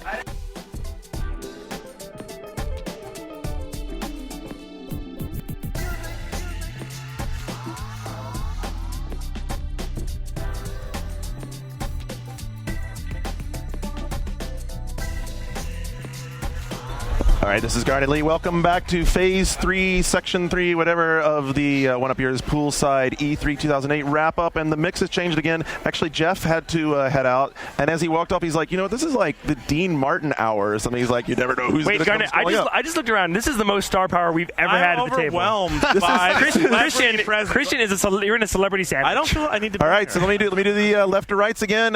Shane Bettenhausen is here. I'm back and drunk. Randy Pitchford from Gearbox Software is here. He's the president of Gearbox Software. Pete Winnott, what are you now? Warner executive producer for NBC Universal. There you go. Games and division. Christian's here from Gamasutra still, and the man, the legend, Mr. Silicon Knights, Dennis Dyack is here with us as well. So wow, thanks for having me. Wow, we're happy to have you. Actually, because Randy's on a short timeline, right. Let's get Randy's take on E3 this year. I like the fact that we could be really optimal when we. But I got to say, man, I miss the pageantry. Yeah, I miss the booth babes. Come on, that's always nice. I don't know what in my room everything was fine there, but no, no, I miss the pageantry. It was cool. It was, I liked it when it was big and loud. But I do think we got a lot more done in a lot less time, so I kind of appreciate that too. How'd the showings go? I think Brothers in Arms looks fantastic. Thank you so much. Thank you so much. You know how hard you guys have worked on that. We have worked our asses off. It's like a saga. Is there a firm release date now? Yeah. Well, I'm just curious because it's been a long time coming. Yeah. I actually don't know which day it's going to show up. You do but yeah, I do. Which one is that? It's September. All right. Wow. All right. Oh my God! It's right around the corner. Yeah. Holy almost cow. here. Yeah, I know, and you're going to see it on TV pretty soon, and they're just going to turn it up. It's going to be a big, crazy-ass marketing campaign, so we're pretty excited about it, and we're excited after all this time to finally get it out there. But I'll tell you, it's been pretty tough for me because we got a lot of things going on. I'm here. Right. I've been with Take-Two and 2K Games showing off Borderlands, and it's been really cool to get some feedback on that because we've been heads down so long. And before you move on, then what's the big takeaway on Borderlands that you guys are going back to Dallas with? Oh man, we're pumped. We're pumped. We're taking a risk here. We're taking a shooter game and adding. I mean, Dennis did something similar like this. We're taking a different take on it, adding RPG elements to a to action gameplay, and it's always a risk when you try to genre bend like that. But it's a game I've been wanting to make since I started making games. So I'm really glad that we're finally able to do it. And the thing is, these guys have worked so hard. I don't deserve any of the attention for it. It's all the guys back home that really deserve the attention. And I got to shout out to Corinne Yu. She is so she's cool. awesome. Yeah, she knows her shit. What does she do there? Corinne is she's a technology. She actually runs our platform group. Corinne is she's on the DirectX board. She's hardcore. She's super hardcore. Yeah. She almost made Prey work back in the original development days of Prey. Almost by herself, single-handedly. Yeah, she is an absolute code demon. But she writes engines. She was figuring all that stuff out back in the day when when everybody was figuring out how to do this stuff in real time and trying to apply what we were learning at SIGGRAPH to real time. She was one of those guys that was a pioneer back in the early days. Seriously, that's very cool that she's there. Yeah. She's been with us for a while, and she's really smart. And I mean, we got a lot of great engineers at Gearbox. It's tough because when you work with technology like we use Unreal Engine 3, and it's such a great platform, but it's different than Mark Rain is not within shining distance. He is not standing here at all. You really have to. When you get into that, you have to be able to make it into your game, and it takes a lot of effort. That's not free to do that, and so you need really people like Corinne. Hold on, softball. Jeez. Come on. Let's move on and let's get by the hyperbole, please. Let me put it this way. Hyperbole. People like Corinne, I'm thankful that she helps. I was going to ask if you and... Well, you know what? I suddenly realized who you remind me of sometimes. Fucking Dick Vitale. Oh, really? I don't know who that is. But it's Dick Vitale. It's Dick Vitale. I was going to ask Randy if he and Id... Let's buckle the hyperbole, baby. If Randy and Id were going to have a Texan standoff over Rage versus Borderlands. They're different games. Isn't it a weird synchronicity that you guys have a similar concept? Yeah, there's other people in the space too. That's true. Mean, Fallout is post-apocalyptic wasteland. And I'm looking, dude. I'm a customer, dude. I'll play all. And here's the thing. There's no. I love the apocalypse. Let me tell you. Who doesn't love the apocalypse? Let me tell you a secret. Let me tell you a secret about video games. I thought you hated Darksiders. And I'll tell you a secret about entertainment. No, you love Darksiders. I'll tell you a secret about entertainment. There's no such thing as competition. I learned this back when we were new kids on the block. We were working on Half-Life Opposing Force, a freaking add-on pack. But it's a good. Thank you. I appreciate that. It was scary as hell to follow Half-Life with that. But we came out the same week as Unreal Tournament and Quake 3 Arena. Wow. And we're like, what are we even doing here? And guess what? everybody won. Everybody beat expectations because the games are good and the customers. It isn't always an either or kind of circumstance. And it isn't like success or failure is absolute black and white. And here's how you can think about that. Like, if Harry Potter comes out the same week as Lord of the Rings, we're going to see them both at some point. 6 months can go by and nothing worth watching is there, and we're not going to go to the theater. But we're going to go see Wanted, and we're going to go see The Dark Knight tonight, and it's going to be awesome. Right. I'm curious if that all can happen close together. Creators here, do you feel like the media kind of pushes the like success or failure, like absolute black or white thing onto games? Like they tries to tell them what they are before they come out. And I think it can help, but I don't know that it's the end all be all. Yeah, I mean, a lot of folks put things in a box, but it helps to sort things. I don't agree that it's binary. I mean, look at BioShock. It was probably my favorite game last year, right? Did 2.2 million units, though. I wish it did 9, but 2.2 million units is a success for them for what they were going for. And not everything has to be 9 million, 10 million units. Well, what is the metric that defines success? Yeah, exactly. That's a good question. Right. For me, it's how many people can we reach, and to what extent were they gratified by what we had to offer them. Actually, that's the metric of an entertainer. There was an interview with EA where Boomblocks was brought up because everybody loves Boomblocks, but it's famously sold poorly. And he's like, it's Dark Side of the Moon. It's going to sell over a long period of time and be critically acclaimed and respected, but not necessarily be a front-loaded success. Yeah, that's a good How about this Company of Heroes in the PC world, which was not a sales success, unfortunately, despite great game though. Critical Those guys success. Did an amazing and job. Look at how long the legs are. The community still loves it. Well, I mean, aggressively promotes it. Nintendo like press crazy. Conference was all about we don't need to make that many games because our games are still selling. I mean, they came out and said that. That's they really Nintendo. did. The thing is, it's generally accepted right now that, I mean, you guys could speak to this. The thought is that in most cases we have 6 weeks on the shelves before things start to turn down. Is that the It depends on the game. It's pretty short. Some games have legs, some games don't. It depends on the game. Let's take We Play out of the equation. Yeah, I mean, look, I'll my own experience. Brothers in Arms games tend to do a pretty quick, short burn because they're single-player narrative games. So we sell, 90% of our units will happen within the quarter that we launch. Meanwhile, I'm still making money off of Halo PC. Wow. And that was like 2001. What was the experience with Scarface? I mean, it kind of had a long tail, didn't it? I mean, it had really long life, and I mean, I think part of that is that you go in as this full price product, and we stayed full price for a long time. We even went out. Well, that's a big thing, giving the price cut because that's a big deal on some games. But sometimes it really bumps them. A ton of legs. Yeah. In other words, every time you drop the price, you have another spike in sales. So there's a push to bring that price down. But for us, the longer it holds out at $49.95, the better off it was going to be. And now that's close to 4 million units. Wow. And it's like, it helps a lot when every time you reduce price, you get a little bit of a spike. And we also saw we did another when we were there. We did another marketing run, another TV campaign, like several months after, and that really helped as well. I mean, it depends how much you're going to get behind it from a marketing standpoint, not just how good the game is. Yeah, so we got a bunch of things going on here. What do you think the relationship then is between a game, and Scarface is a great example, that develops legs, and when you start to hear people saying, oh, well, the conversation about that's really kind of turned. The tide's kind of turned. Maybe Scarface wasn't super critically acclaimed when it came out, didn't have a lot of buzz, but as time went on, somewhere around 3 or 4 months in, people were like, hey, that Scarface game, that's a pretty good game. You ought to go check that out. Well, I mean, I think Radical had past success in that space, but one of the things, like for us, when we saw GTA 4 come out, it was like there's so many elements that GTA 4 sort of said, hey, look, we're going to change the way we do our heat meter, and it's going to be very similar to the way Scarface did it. That was sort of a nice nod to all the guys at the development team at Radical saying, you know what, the fact that we looked at that, those gameplay mechanics and how we did our targeting and how the heat mechanic goes. And is it true that everybody borrows from everybody, and you're looking at everything here and you're taking bits and pieces? I mean, that's how it goes, right? Yeah, it's like he was saying, we play everything. We love games. I mean, if you don't love games, get the fuck out of the industry. Like, it's seriously, go sell shoes. What's your gamer score? No, seriously, but you have to be able to, have to play games. And to me, it's you got to play games, not just dabble in it. You got to play a game all the way through. Like how, I always get in this argument. People come to me and say, well, I played it, but I didn't play it all the way through. Like, well, what was the last game you finished? Well, I don't really finish many games. Well, do you not finish many books or stop movies 2/3 of the way through? Like, that's, to me, if you're going to play a game. We got to let Randy jet. All right, Randy, you got to get here. Thanks, man. I do, man. It is a pleasure talking to you guys. He's dodging before you can talk about aliens. Okay, next time you talk about aliens, man. I can't wait. Hey, speaking of stealing from stuff, I've been stealing from that for my entire career. Well, I can't finally pay back into it. Can't wait for your game, dude. Oh, thanks. Thank you, Dennis. Good job. And Pete, A legend. Always a pleasure. All right, I can't wait to hop into Brothers. Seriously. Thank you so much. It's coming soon, guys, so I appreciate it. Is Seth grabbing the relay? Who's grabbing the relay here? I don't know. Who wants to grab in? Seth? All right, take it easy, you guys. Thanks, Great Randy. talking with you all. All right. Sure. We're going to bring in the very Seth Shies that we met. No, Seth, that's part of the group. What about Steven Totillo?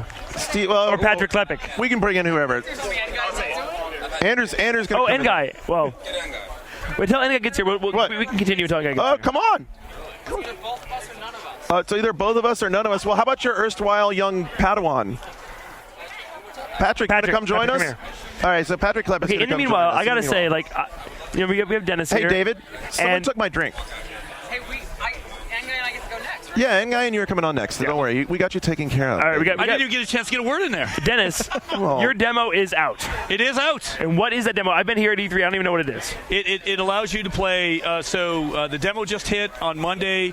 It's at first only the champions unlocked, and there's unlocks and Easter eggs in it. So you can't pick your class at the beginning of the demo? Well, you can. People figured it out within half a day, and they've unlocked all the classes, and they're playing online. Wait, so every class is available in the demo? Yeah, every class is available in the demo through some tricks and some Easter eggs. And it was all unlocked on YouTube within an hour or so of the demo being released. So is it the beginning of the game, that opening cinema through the first? So just the dropship cinema till about halfway through the Hall of Heroes. Okay. Yeah.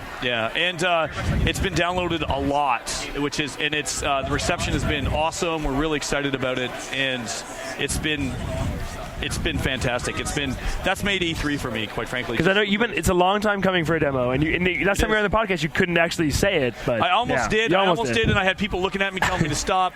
But I really think Too Human is one of the games where we really needed a demo, because there was so much static around the title versus people just looking at what the title was all about, that it was something that needed one. And it's really interesting, because a lot of the games out there, they're able to get this level of hype that we had no chance for, after 206. And I've seen some previews, and I won't. What do you mean you had no chance for? It wasn't possible to come back after 206 to get. Oh, come on, people were interested. There are obviously a lot of people who want to see Too Human. No. I'm not saying the game can't do well. I was saying to get the kind of hype where I saw a preview of a game 2 weeks ago, and I won't say the game and I won't say where it was from, but the preview said here's a good line as an example, which I think is a problem in our industry. I feel without reservation that this title will absolutely exceed everyone's expectations. Yeah, what publication? Well, wow, that's crazy. Well, no, but that is. I mean, how is that not a review? I mean, the idea of So no, but I'm just saying those are the kind of things that we didn't have a chance to get. Right. So when. Oh, did you write that? Write what? You didn't write what he said. Okay, good. I was worried. No. I was like, getting up crossing arms. I'm paraphrasing. That's probably not exactly right, but we had to get the demo into people's hands so they could see for themselves what it's all about. And I really think that it's been such a roller coaster on Too Human that the actual development process has biased everybody, and we really need to just look at the game for what it is. And the only way to do that was with the demo. That was it. And so I'm happy with it. Ta-da. So when I demoed it, I actually fell out of love with it. What happened? Well, I don't know. So as an example, last time we talked, you said, Dennis, you did it. You created Diablo on the system. You were very excited. I know. You played for about an hour. Garnet didn't play multiplayer. He only played single player. So that's kind of what makes me nervous, and this is what makes me nervous always about doing previews. And this is why I don't like slices, and I don't like playing a game for a little bit of time, because playing it for a little bit of time, I was enjoying it. I was like, I could see this really going someplace. What I didn't find happening, especially, so I played the second level, which is the Ice Forest, and Justin jumped my ass for this when I went. He came up and popped me and gave me a hard time for it. Justin's he's the Microsoft, he's executive producer. No. He's the test lead. He's test lead. Okay. Yeah. So he was giving me all kinds of crap for playing Ice Forest and getting upset because, and you said not, but he said it's the worst level in the game. Oh, it's not the worst level in the game. What it is? So there's worse ones? Yeah. No. Whatever. All right. So actually, with Too Human, there's a fundamental disconnect because it's so different. Okay. People want different games, and when you do a genre-bending game, it's really hard to assess. So when you first look at Too Human in videos, people say, oh, it's an action game. Then you play the deep RPG. You see the deep RPG elements, you see the skill trees, and you're like, oh, okay, this is a lot like Diablo World of Warcraft, where people, what they do is they run up and they start attacking. Right. And they think if you have the right loot, you will win through DPS because that's what we've been trained to do. Right. Too Human, if you do that, you will die a lot, and that's not how to play. Then how the hell are you supposed to play it? So there is there is some action mechanics where if you do a Fierce where there's an attack that does triple damage on shields. And so I remember with the podcast, I listened to it, and you totally beat us up for no good reason. And I'm just kidding. I'm just kidding. We're going to go through them point by point now, baby. No, I'm kidding. I'm kidding. Garnet runs, we're going to go through them point by point now, baby. That's fine. Hey, Garnet runs hot and cold. Whatever. But when you do a Fierce attack, you will do triple damage to the shields. Right. Okay. You told me this. Yes. And then my response to that was, why did the game never explain or get me any kind of cue that that's the way it worked? Well, there actually is in the menu in the advanced combat. It'll tell you that. And there are tutorials. Now you're telling me that instead of playing the game, I should hop out into the menu, find the advanced control menu, and then go to that. So when Dennis was by, when Dennis was by our office, you were showing off a lot of the high level stuff, and there is so much minutia going on. Again, the word of the week, that a lot of it can't be displayed while you're playing because the loot shit is so complex. There is so much. Everyone said you said there's things that won't even be in the manual, right? Right. Well, there's no way we can put any of this in the manual. We gave up because there's all these polarity types and all these different stats effects, and when we were on the one up. When we were on the one-up show, people were saying, well, why didn't we see this in the game? And I'm like, I don't know, it's right here. But the rabbit hole is so deep in both the action and the RPG that it's just not something you either learn it through osmosis or you don't. And hey, you know what? No game is for everyone. And Garnet, we all have our opinions, but I'm a huge believer in the game. I wouldn't be here saying that I think it's the best game that we've ever made. And I think the combat is very, very deep, and it's got a lot of legs. And the more you play it, the more you will understand. Okay, so let me tell you what I promised Justin. Okay. I promised Justin that when we got green discs, that I would hop on. I gave him my gamer tag that I would play co-op through the game with him. All right, cool. So, he'll show you the ropes. That's my commitment because he talked a lot about we went in Ice Force a lot. I mean, one of my chief complaints was that it got really monotonous and repetitive over the hours that you're playing through that level. And he said, that level is a lot of repeated stuff. Like I guess you used to have ramps where they're jumpers now. The man cannons are sort of, but honestly, I'll tell you, my understanding of sort of the focus test is generally why I disagree with you is the worst level. A lot of people think Ice Force is the best level. Really? Yeah. What do they like about it? They like the actual combat components and the mixing of the enemies. And so, what the whole thing about Too Human is you have to tactically assess the battlefield really quickly. And the diversity in the enemies with the trolls, the Dark Elf leaders, the leaders, they all have certain things that they all do. And once you understand how they do, you basically look at the battlefield and go, I got to go this. And then by doing that, it's such a rush. I've played it as so much, and when I've been in the Ice Force, I've been like, wow, that was awesome. And it's just this. I can't explain it any other way, but I really like it. I actually like the Ice Forest. Justin's got my gamer tag. All right. Come jump in with me, and I'll play with you too. Oh, I'll play with you, man, for sure. All right. We'll look it up online. The thing, right? You listen to an album that you really like. Yep. And the first while you're listening to it, you have one favorite song. And then over the course of the time you keep listening to it, you find a different favorite song. I think multiplayer dungeon crawlers are like that. Well, I mean, Christian, you and I used to play PSO all the time, and eventually we just played Which had 4 levels. And eventually, Too Human also has 4 levels, and ultimately we would only play the mines because it was our favorite level and with the best XP and the best enemies. And the best music. Is some of that a problem with demos though in general? Normally when you start a game, we focus a lot on ramp up and making sure that you teach the player the core mechanics of the game. So if you start a game and it's like, hey, guess what? There is no tutorial because tutorials are inherently sort of boring. It's not going to be the type of stuff you want to put in a demo to begin with. Is that a problem? I mean, it sounds to me I haven't played the demo or the game yet. Looking forward to it, but it sounds to me like that could be a real problem, especially a game that's so heavily influenced, from what I'm hearing, by MMPs and that sort of thing, which is really hard to make a demo of because the MMP experience is really broken into several different spots. You have that, the killing rats mode, and then you have sort of the mid-level, and then you have the Uber player. But it sounds to me like in a game that's that big and complex, that playing a demo sort of is a shitty way of going about, looking at it. Well, a demo is just out there so people can get the general judge of the game. It's not a full experience for sure. I totally agree, and that's the problem with demos. But we really felt that Too Human, we had to do a demo because there was just so much static around it, whether people say some of the things that I've said, some of the things that I've done, or some of the things that the team's done. The whole debacle with Unreal, and I really wish I could have, touched when Randy started talking about how great the Unreal Engine was. I was just like, stop. I don't think it's that good. As a matter of fact, we filed a lawsuit against them. Yeah, can you even talk about it? Can I talk about it? Sure, at some level. But, I think it would be really safe to say that I strongly disagree with pretty much everything Randy said, and it's a real shame that people are still trying to forward that as a good engine because I think it's not. But when people spend millions and millions of dollars, they're going to expect to have a demo. I mean, that's the publishing side is look, we're going to make this investment. Budgets have tripled, quadrupled from the last generation, and the fact that demos now downloadable. It's so easy to get a demo, and Canadian dollars have shot up in value. Exactly. I mean, I think it is the nature of Too Human. When it was on the One Up show, people were seeing some of those really high level ruin effects and like the cool things you can do really late in the game. Yep. And you can't show that at the base level because you don't want to make people think that's what the gameplay is like at the beginning. That's but right. All right, it's kind of the nature of the beast. All this talking about showing things. Let's switch gears a little bit. Patrick Klepek, you're so young and impressionable. What did you think about E3? What did you think about E3, youngster?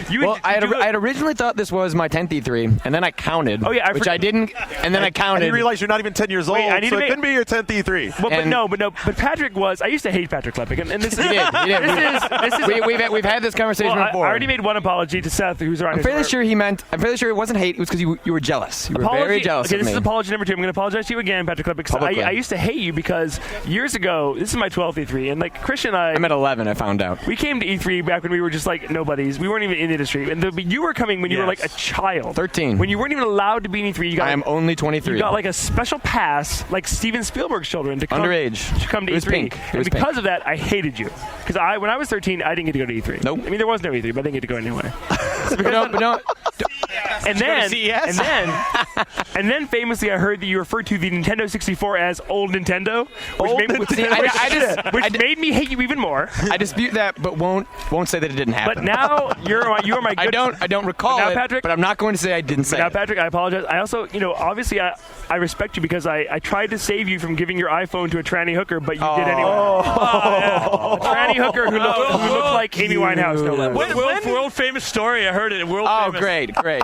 Well, then again, Dennis Dyack also claims that Fellowship of the Ring isn't a cliffhanger. Oh, I did not. Yes, you did. No, I didn't. Oh, the Bethesda party. We were discussing Two Humans ending, and you're like, oh, well, what do you? How do you define a cliffhanger? Oh, wait a Fellowship second. of the Ring hold isn't on. a cliffhanger. No, yes, it is. They look at Mount Doom, and I was pissed. But wait, isn't it different in the book and the film? Yes, it is. Yes, it is. And I didn't say that. I said Two Human wasn't a cliffhanger.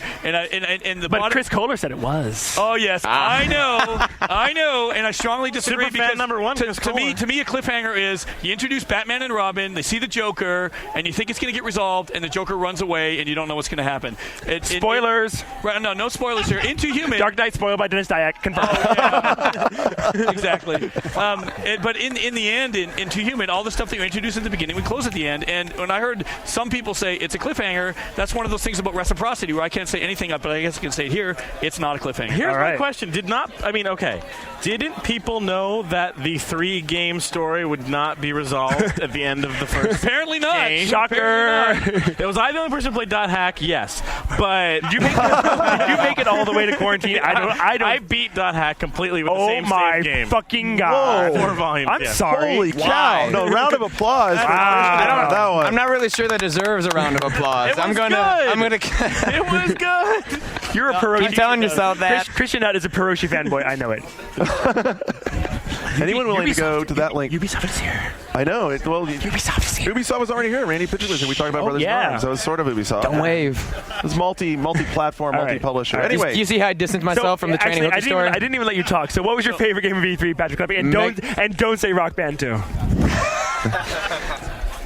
Mega Man 9. Really? Yes. Really? Dude. You weren't even alive when Mega Man 2 came out. For real. When did Mega Man 2 come out? 1988. Ooh. Yes, I was. I was 3 years old. Yes, I did. Hey guys. Let's beat it. Let's go around the table. What were you doing in 1985? I was being born. All right. 1985. What was I playing? I was playing Roston in the arcade. No, it wasn't out. I was playing Atari. Yeah, Atari. That was what we were playing. I was playing Atari. I was playing Keystone Capers on the Atari. Hey, Garnett, you're being awfully quiet. Well, probably because I had a little bit of drink. The only thing came to he was in college, right? The typification of this, 85. I graduated college a year ago. 85, I was sleeping with my best friend's girlfriend. Oh! as a junior in high school. All right. Ouch. Dennis Dyack. No, I've got I don't know what we're talking about because I'm kind of loopy. What were you doing in 1985? In 1985? Oh, man. I was finishing. I'm actually not best friend, just good friend. I was finishing my first degree. I was finishing my What's your first degree in? In phys ed. You're going to be a gym teacher? Wait, Dennis Dyack, you were on the wrestling team? I was a varsity wrestling, full contact. Dennis Dyack, we're going to wrestle later. I was into physical sports back then. Garnet and Dennis in the pool. In the pool, Garnet and Dennis are wrestling. Couple more drinks, it might happen. Yeah. So I'm gonna tell a funny E3 story because you guys. Wait, hold on. We got to finish. We got two more guys on the table. Then you can tell the E3 story. Okay. 85. 85? What? What are you doing in 85? Oh my God! What was I doing in 85? I was being 8. I was into Keystone Capers. What were you into? Into Keystone Capers. You were into Teddy Ruxpin. I never had Teddy Ruxpin. You were into Cabbage Patch Kids. That's a bit late for. I've known you way too long. Christian is a Cabbage Patch Kid. You're making this shit up. I know the name of your Cabbage Patch Kid. That wasn't 1985. It was 1982. Look how defensive he's getting. It was 82. Pete, bring this home strong. It wasn't 85. Bring it home strong, man. I was sneaking my mom's car out of her driveway in the middle of the night, driving into the city to try to buy alcohol from tranny hookers. Nice. With iPhones. Sweet. Okay, all right. It was 85. They weren't Dennis has an E3 story. Okay, because you guys can ask me what game I like the most because we all know what that is. So, Gears of War 2? Oh, no, absolutely not. Believe it or not. Oh, oddly enough. That was a lot. Wait, can't you love the game and hate the player?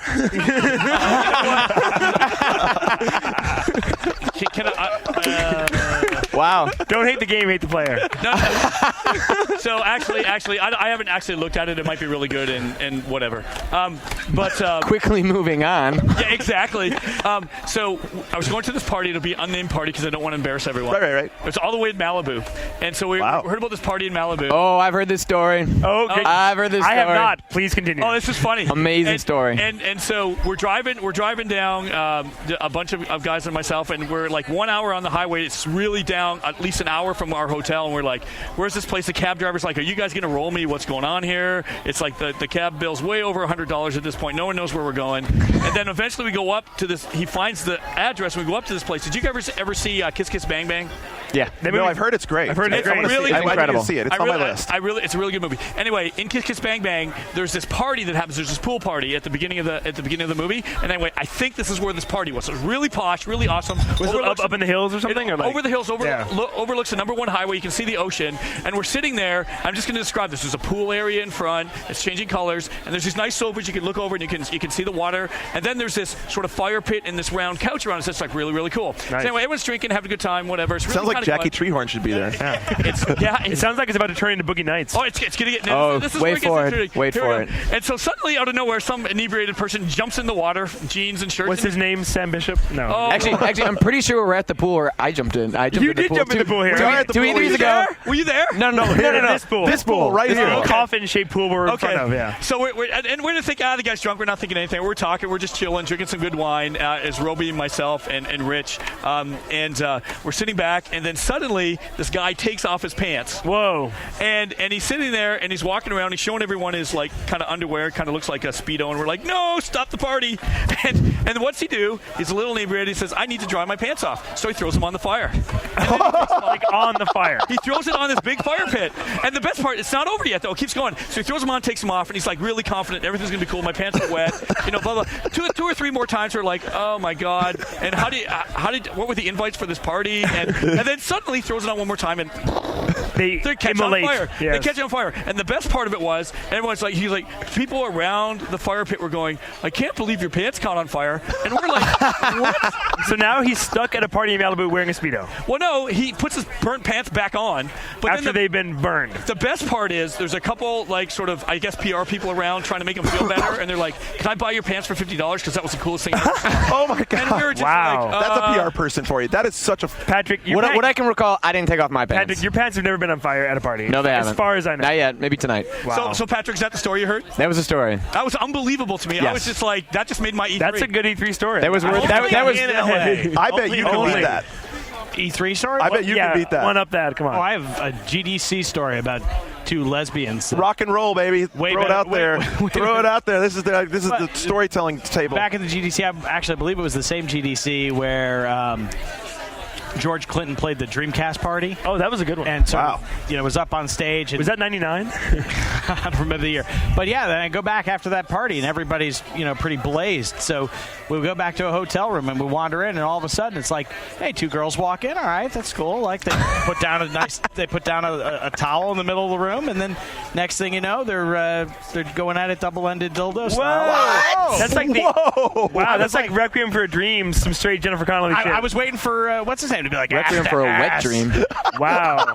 I mean, Patrick, you remember about like 4 years ago the famous Drunk Kojima. I mean, it wasn't quite as sexy as that. I took that picture. He loves Heineken. Drunk he Kojima loves was awesome. I stalked Drunk Kojima with my camera, and eventually I snapped a photo where he looked at me and was just like leering with a bottle of Heineken, wasted out of his mind. Back when Sony would spend like $10 million on a party, they rent out Dodger Stadium, and at the end of the night, they were slowly moving the barrier like 6 feet forward every 5 minutes. Trying to get people out. Trying to get us out, and Drunk Kojima was so drunk that he didn't want to leave, and it was a good time. He wanted 3 more stroller bags. The best quote about that is then Scott Dolph comes up. He's like, "You have seen something very rare." Right, he said that, didn't he? I love Scott Dolph. He's awesome. I once saw Scott Dolph sing Snake Eater in karaoke, and he sang it like a fucking. He fucking meant it. I did some good karaoke with Scott. Scott's a good I bet guy. you could. Yeah, you mean Twin Snakes? You probably. Had some Scott very well. experiences. Oh yeah, there. those guys are great. Those guys are good. Wow. Patrick, did we ever hear what you liked out of E3? Mega Man 9. Mega Man 9. Mega Man 9. Right, we're Mega Man 9. Duh. Dennis, what other than your game, wandering around the floor, just checking that stuff out, you see anything that stood out to you? I actually, to be honest, I really didn't get a chance to look at hardly anything. All right. Really anything. I saw Geometry Wars because it was right next to our booth. Yeah. It looked pretty cool, Geometry Wars 2. 4-player. The new Galaga looks amazing. Yeah, I'm all about amazing. I'm all about Galaga Legions because I'm a Galaga nerd, and much like Gapless, you can take enemies and put them on your side. Yeah. It looked nice. And Pete, did you see anything? Wait, we need to talk about fucking Angelina Jolie. Pete, tell me about Angelina Jolie. What would you like to know? Did you get to scan her body for your game? Was it like Beowulf? She had to get naked? Have you seen the movie? No, I need to see it. Don't spoil it. All right, so then I watch the movie, and then we'll talk again about it. Did she, but I heard she does have a bare ass scene. Is she have an ass double, or is that the real thing? No, it's definitely the real thing. All right. It's definitely the real thing. So he's checked it out. Pete is making the Wanted game, which is a prequel to the film, correct? It's a sequel to the film. Oh, I'm completely wrong. So the movie ends, and then the game begins. Wow, so tell us more. So, essentially, it's a third-person shooter that involves, curved bullets and lots of different new ways of using cover mechanics. So we try to do something that would take the movie and basically treat it like an original IP. What engine are you using? We're using Diesel engine, the same engine. You're just trying to set it up, aren't you? Are you using the wonderful Unreal Engine? No, we're actually using I work at Kama Sutra, and Christian's all about engines. So you want to bring up business stuff? Fair enough. Well, we're using Grin's diesel engine. Grin from Sweden? I love Sweden. So this is their Barcelona developer. And I love Ben Judd. Yeah, they have good stuff, and the engine's phenomenal, and no Unreal controversy. Is this scenario being done by you guys, or is Mark Millar involved, or is the filmmakers involved? Yeah, Timur Bekmambetov is definitely involved. Is that the crazy Russian director? Yeah, and he's fucking awesome. Crazy as shit. He's awesome. So yeah, we showed him the game, and he just went nuts when he saw it. He started grabbing a pen and paper, started making notes all over the place. We have one level. The level we demoed at the show was a level that takes place on an airplane. And when we showed Timur that, he's like, "Fuck, we should have." Well, I'd probably add the fuck in, but he's like, we should have put this. This was a great idea. Is this a 2009 title, or is this year? It's TBD. TBD. PS3, 360, PC? Next generation consoles and PC. That's what I just said. I just noticed Brian Intihar of Insomniac has arrived as well. I know. He's over there at the... He's over there. All right. Oh, he is. So he's going to come on. Fragile Eagle's going to be on in a little bit. So, Pete, you get to walk around the show at all? Did you see anything cool? Yeah, I saw a bunch of stuff. I really dug Far Cry 2. I had a nice demo of that, and I thought that was I heard it was really good, actually. The way they were doing sort of mechanics and the fact that they're doing open world, and I'm a huge, fan of the first one, and, I know how difficult it is working on open world games. Like, the fact that they handled combat from, a 360-degree direction, and the fact that combat is different day versus night. It really, they're starting to make use of, sort of open world stuff that's not just city-based. And they're extending that to the story as well in really interesting ways. In amazing, really cool ways. And the fact that what character you choose, if you don't choose characters, they become people that you interact with. I thought that was a really neat way of sort of blending open world elements with RPG elements. That was really badass. Okay, so before you leave Far Cry 2, I got a question, because as a game maker, this is something I'm really curious about. How hard is it to be the new guy guys who take over a franchise like Far Cry, especially considering like the first thing you have to do is you got to nail the visuals because Far Cry's reputation was built on blowing everyone away with visuals alone. Right. Dennis can probably speak on Metal Gear afterwards too. Yeah, I mean, I think if you look at Crysis, like, you know, it's sort of like was that the next? You know, is it were the graphics so amazing that you just couldn't run it on anything? It's like.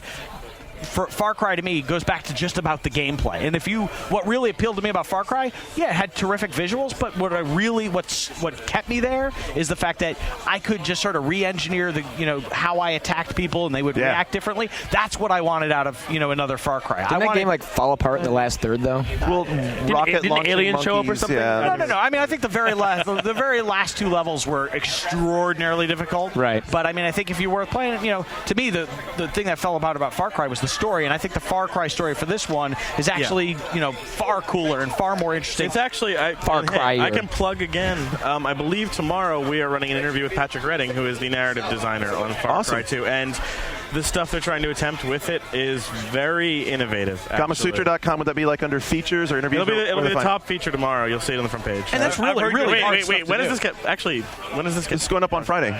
Tomorrow. Tonight or tomorrow? Tonight or tomorrow? It depends how much Skip drinks.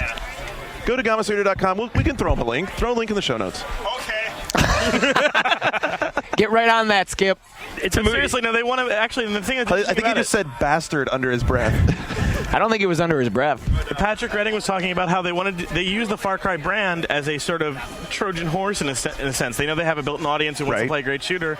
If they can innovate with the story under the guise of the Far Cry, they get in the back door with the story being innovative. In the back door. Yeah, but I thought the gameplay was actually truly sequel-worthy. Like, I thought it was worthy of Far Cry 2. No, it was, definitely. And the fact that it was really amazing. No, I didn't think it were. I'm just saying, like, the fact that, how they did the gameplay and that they concentrated on the things that made the gameplay of the first one really special. Mm-hmm. I think they amped it up for the second one, and that what I most liked about Far Cry 2's, at least what we got to see at the pre-E3 event, was that in that slice, what we're seeing is not an environment that I've been in before. It's completely new and different sort of place I've been, and that's getting increasingly difficult to do because we're losing both historical eras and geographic areas. It's very few places you can go that people haven't been. And I know Christian feels the same way. We were watching the Call of Duty presentation. It's the point where modern warfare is so rote, and you've seen it all before. It's it's hard to even differentiate the game sometimes. Well, it's just with Call of Duty, it's also do they really have to do one every year?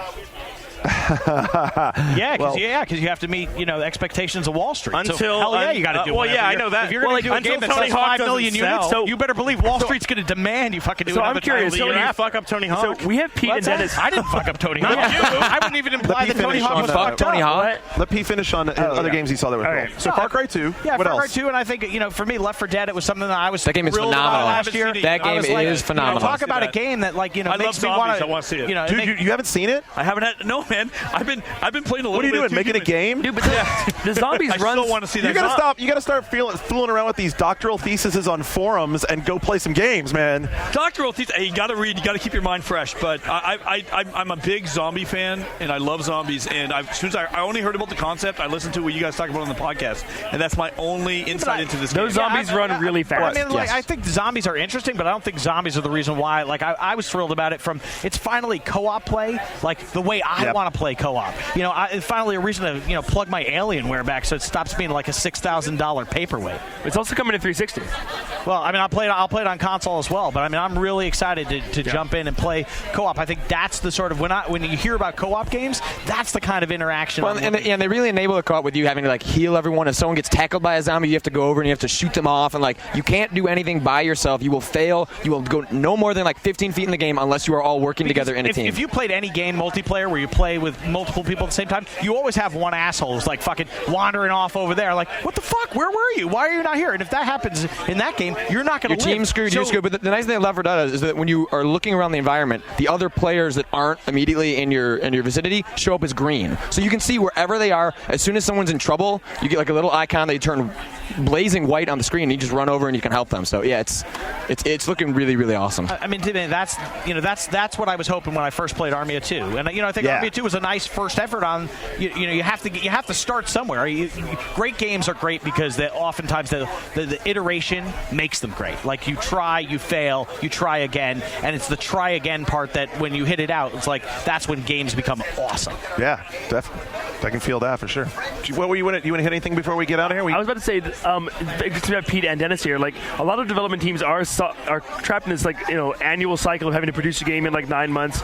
You guys have you ever been in that situation, or would you ever want to be in that situation? Yeah, I mean, I made a lot of sports games, so I mean, All-Star Baseball every year, and then NBA Jam stuff. Is it like soul crushing to make a game like that? It sucks. The nice part about sports games, at least you have the same basic rule sets every year, and nobody goes, well, they didn't innovate, they didn't try to change the game. Like, well, it's a fucking sports game. There are rules to it. Like, and all of a sudden you're gonna be like, oh, but in basketball, we're like, all of a sudden, we got to put the basketball's got to catch on fire, and that's got to be an incentive to you improve it. But I think what happens with when you iterate on or you repeat annually, games suffer from that lag, and you also burn out the developer. I'm sure you can speak to guys that just like, you know what, fuck, please don't let us have to do another one of these. Actually, we've got this whole kind of thing, and I've talked about it a couple times now at the show, where Silicon Knights is really aware of what we call the curse of success. And what happens is, if you do a successful title in a certain genre, you're forced to do that over and over and over again. Yeah. So if you look at things, and we're doing our best, and it's not to say that you don't try to make a mega hit, but if you look at Legacy Kain, look at Eternal Darkness, Metal Gear Solid 2 Human, they're all massively different. And when our next game gets announced, it's completely different than all the others. And what we're hoping is, if we get some hits in there, we just start rotating through to keep it fresh with the team and have multiple teams, because it really gets to a point where a lot of companies have been forced to, you have a hit, and it's important that you do make sequels. And the 1 year thing with Wall Street, that's all realistic stuff. Right. You have to meet those, but what generally tends to happen in the industry, if people get sick of it, they break off, start their own companies. We've seen serious franchise fatigue, like Tomb Raider. Even though the new Tomb Raider looks pretty good, people aren't really talking about it, right? Because they're just kind of tired of Tomb Raider still, know. Yep. And I think Nintendo does a really good job at not doing it too quickly. And they'll release the game when it's ready, and with the Zeldas and Marios, like, they come at the right times, I think. Yeah, one thing you don't have to worry about with Nintendo is getting too many games. There's a problem. Like, I mean, for me, Mario 64, like, why the fuck did I not get a sequel to that game? Seriously. Why did I not? And here's the deal. You didn't even have to give me a brand new game. That's the other big problem. Yeah. Sometimes we've set such high expectations for what a sequel game would be. What about the fact that I love that game, and I just want some new level of it? Compare that to Ocarina of Time and Majora's Mask. Thank you fucking Majora's Mask. Yeah, Majora's Mask is my favorite Zelda. In that theory, then the 2 Human trilogy should really please me. Because that goes back to what you were talking about as a developer, in that you learn from everything you've done. So having done one run with it, when you come back the second time, you can do all those things that you thought of that you just couldn't get right. I'm hoping that as games move forward, that instead of having to worry about brand new things, that downloadable content will be basically the salvation of that problem. Did you guys see what Insomniac, Brian's here from Insomniac, what they're doing with Ratchet & Clank? They made a downloadable sequel. It's a standalone game for $15. That's what I want. It's a shorter experience. And Christian, you were the one who was saying, like, you've never really gotten into Ratchet. I've always been interested in Ratchet. But you'll try this because it's affordable. Yeah, the thing is, like, here's the thing with this, and Siren is another good example. I buy a $60 game. And you're going to hate this, we'll play it for a while and then stop. And all that money went down the drain. Sell me a short version of it, and I can elect to buy more in the case of Siren if I want to. You know what game would be perfect for that treatment? Eternal Darkness 2. Eternal Darkness 2. Yeah, I've had a lot of questions about that. That would be a great game to do this sort of approach to. You could just give it to us in chunks, because think about the way the game was laid out in the world. How perfect would that be? Then you would download the second chunk. What do you think? What do you think, Dennis? I think something like that would be possible. I was saying you download the second chunk and then it blue screens of death, like your console. That's memory card. That's the new Insanity effect. You're like, what the fuck? Unreal Engine crashes no longer works. No, we wouldn't be using the Unreal Engine. No, you wouldn't, but you could. We leave that to other games. The 2 Real Engine. All right, I need a break. You guys need a break? I need a little break. All right, we're going to take a little break. We got to get N-Guy in here. We in the green room, we have N-Guy. N-Guy Kroll. He's a fucking celebrity. Please. Fragile Eagle, Brian Intihar. So Fragile Eagle's about to land. Stick around. I hear the wings flapping. We shall be back in just a minute.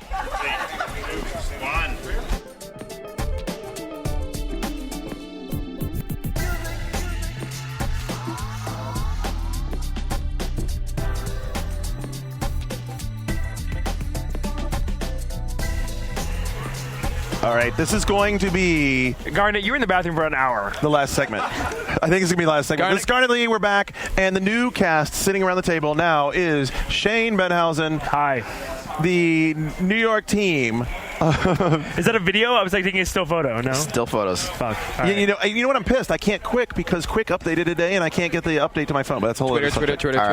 Anyway. Twitter. Hey, N Guy, I heard that Garnet has more subscribers to his Twitter feed than you do. What do you feel about that, N Guy Kroll of Newsweek? N Guy Kroll, right there of Newsweek. I'm a little disturbed by the fact that Garnet has more Twitter subscribers. Considering I started sort of not before him, but I stepped it up before him. I was ahead. I'm concerned, and by now this. he's pulled ahead, and I don't think I can catch him. Help the poor guy out. At N Kroll. There you go. Steven Attillo next to him. Yo. And Wait, both. You're still on here. Still on here. Didn't I tell you to leave and you're still here? Please buy Rock Band. The MTV multiplayer blog Brain Trust. Patrick Klepek also here. And returning to the fold. Fragile Eagle. Mr. Brian and R. Yes. Of Insomniac Games. Okay, so let me get this out of the way. Your game's showing fucking awesome. How fucking awesome is your game? You tell me. Whoa, this sounds like Milky's in the house. It's pretty fucking awesome. It's pretty fucking awesome. Ratchet and Clank right now, right? Yeah, totally. Not that resistance shit. Wait, Ratchet and Clank Call of Booty? Flash booty. Dude, there's 2 games with booty in the title now at E3. What and not only that, you got Matthew David booty at Midway. Hey-oh. A lot of booty in the industry. That's a booty trifecta right there. It's a booty-rich environment right now in the game industry. Yeah, man, I'm up on that. Can we please know that Garnet has drinks queued up after the one he is finishing? Okay. He has another scotch queued up with the one he's only halfway through now. Let's get some of the insights what are you from saying, our new members here. Are you saying you can't drink with me?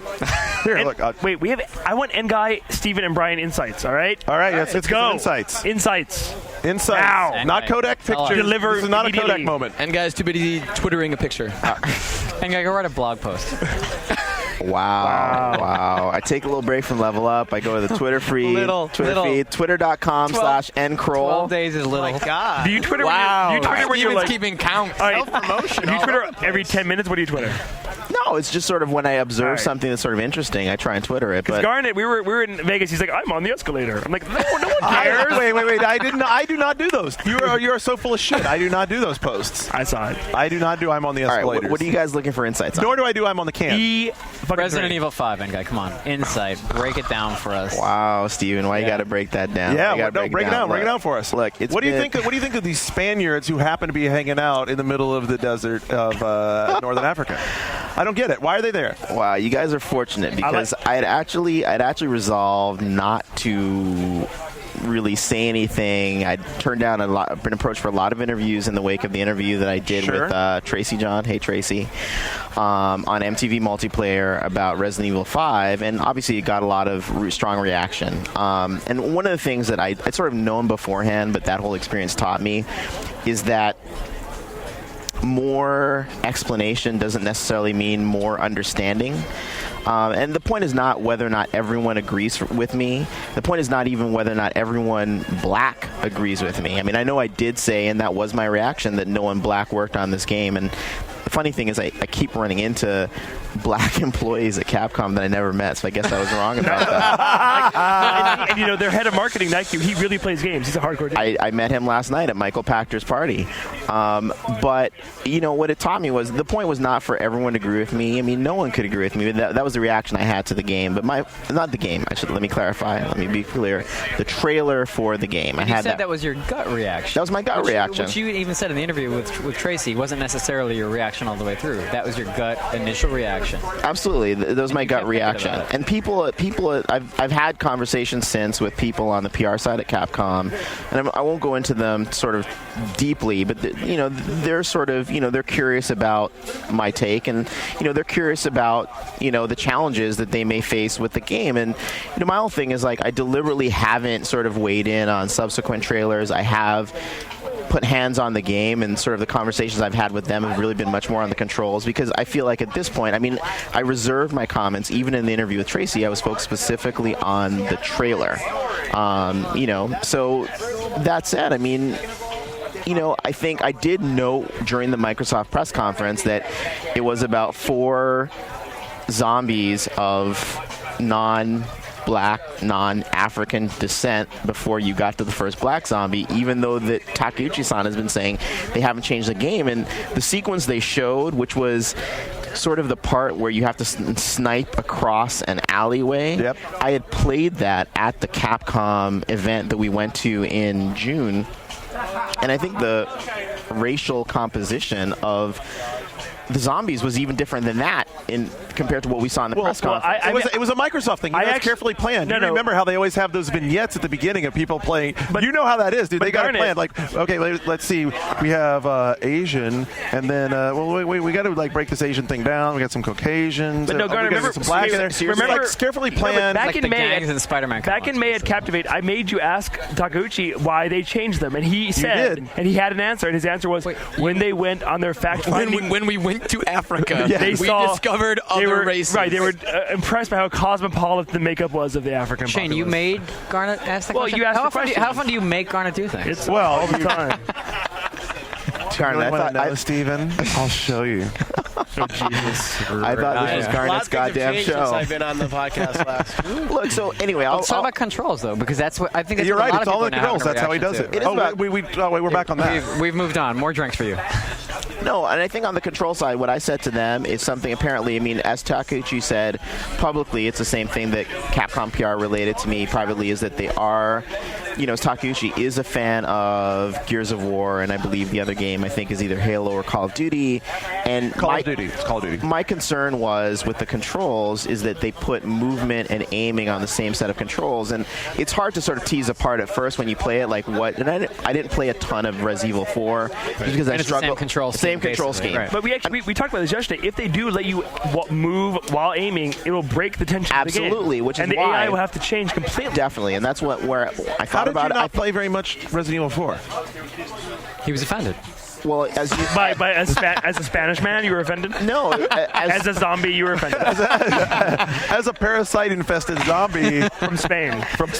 As certain people know, I've only been seriously gaming since 1999. Oh, NeoGaf says hi to Ngai Kuro. Absolutely. So it's going to take me some time. So you grew up on the old Nintendo key franchises. You grew up in the Nintendo 64, AKA the old Nintendo. But I did dabble a little bit in it, and what I sort of said is I recognize absolutely, as Shane said, that being able to move and shoot would break the game.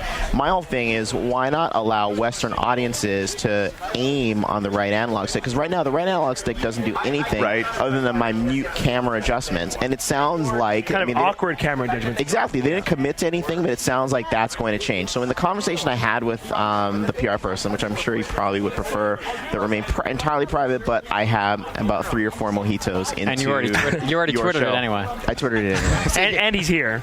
That's okay. He doesn't really have that many people following his Twitter feed. Chris Kramer, holla. Anyway, I said to him that basically, I was going to reserve judgment until I played the game. The comments I had were specifically about the trailer. I still maintain that they could have presented the game differently, and that even as they look at their advertising campaigns and others, the fact is that there are going to be people who are unfamiliar with the game who are going to look at this, and putting those images out without more context is going to be a problem for them. Okay, so let me talk about context for a second. Can I interrupt? Because absolutely. Let me interrupt for real quick because you said me like Dennis Dyack. That's interesting. I'm going to leave that one alone. I'm going to leave that one alone. You said you didn't finish 4. And one of the points that I brought up the other day, and Pete kind of talked about this, finishing games is important. Yes. Finishing 4 exposes one of the things that's great about 4. And this is why Resident Evil is another of those games that just showing it in a slice presents a problem, is that game is a sum of its parts. There's so many experiences that you go through over the course of the game, and they don't want to spoil those. They want to give them away. What they wanted to do was show you a glimpse of, here's the game world.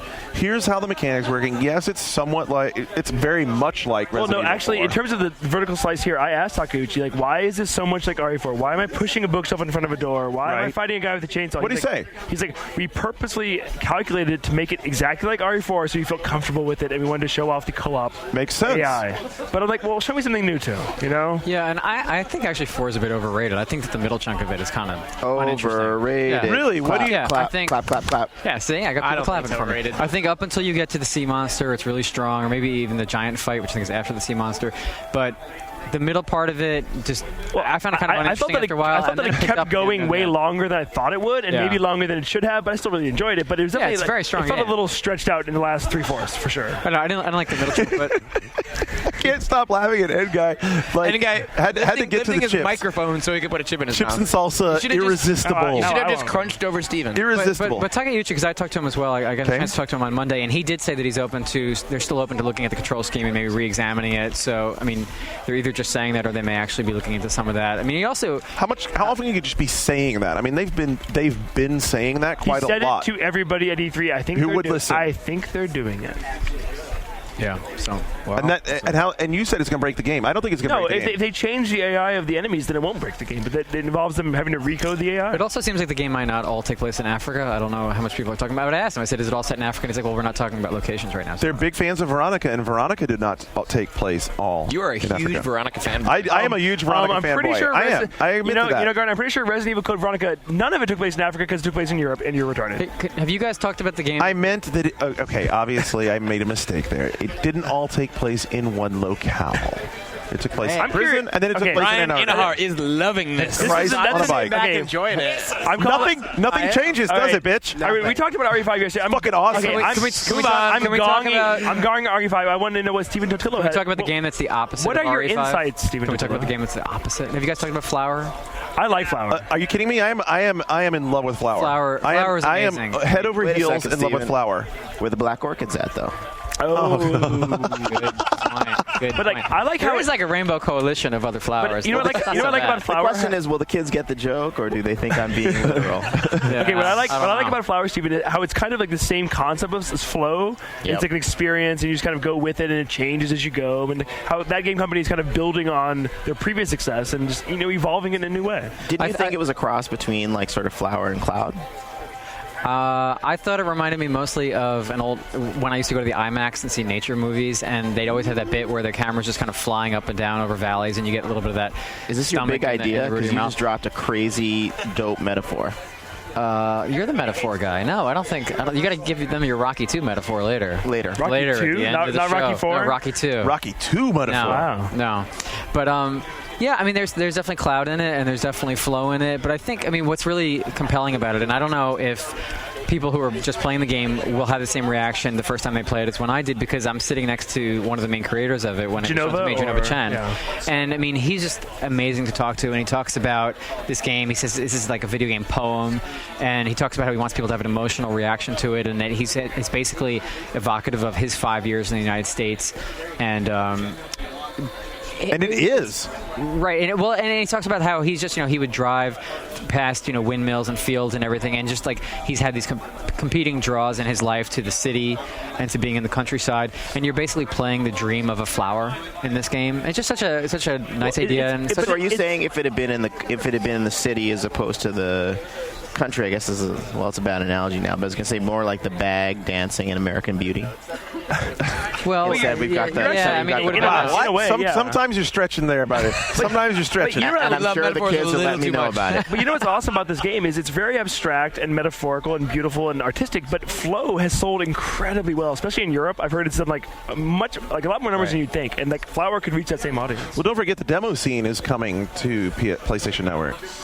Yeah, Steven, you spent a lot of time with Linger and Shadows, which they didn't have here, Rusty right? Buchert. Yeah, they didn't have that here, which is their interactive art. Yeah, right? Rusty Buchert sort of is now in charge of their sort of more artistic PlayStation Network games. I had a fascinating conversation with Rusty. Linger and Shadows is just the beginning. There's more coming. There's more coming from that line because they're willing. This is really, really where, I talked about this yesterday, where PSN does diverge significantly from Xbox Live Arcade and what they're doing there. Or WiiWare.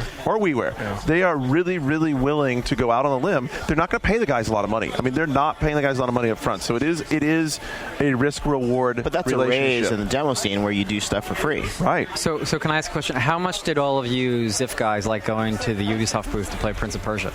We addressed that earlier. We had am I welcome back on the show in the future?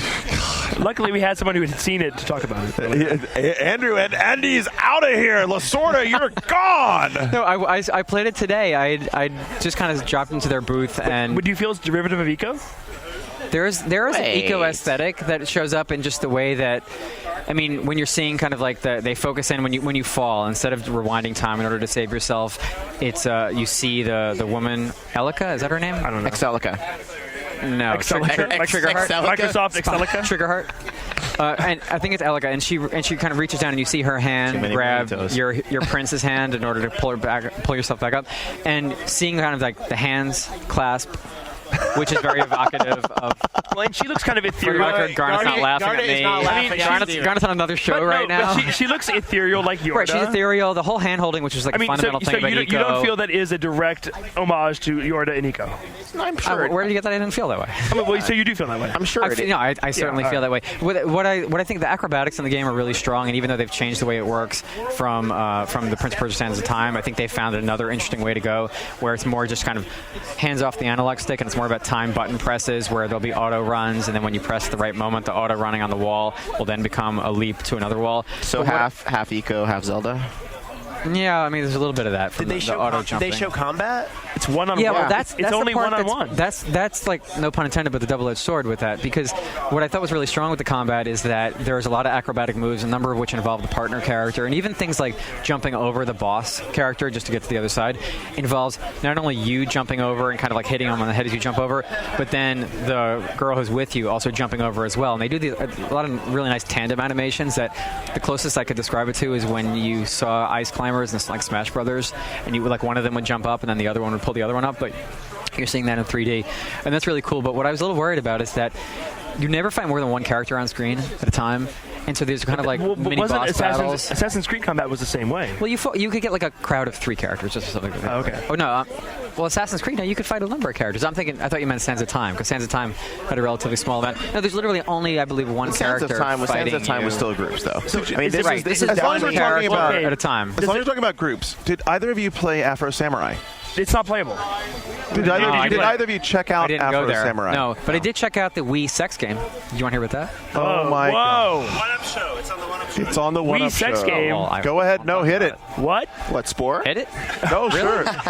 Absolutely. Have fun. Tap that. Well, tap that Wii. Wait, hit it and my wife's on the other side of the country. Oh, yeah, hit it and quit it. Break it down, Steven. Dun, dun, dun, dun, So the Wii sex game was in the little, I guess what's amounted to Kenshi Hall for this E3, which is a little back indie area. That Indiecade was showing games, and this was just a video reel, and it really is just more. It's not really a Wii game; it's a Wiimote hack that you then hook up to PCs. Yep. And it was made shockingly in Denmark, and you have shocking. So they have a video. Can we give a shout out to Lars von Trier? Yeah. Dog 95 all the way. Holla at your boy, Lars. Exactly. Well, this was filmed in black and white. The trailer that they showed, or the little demonstration.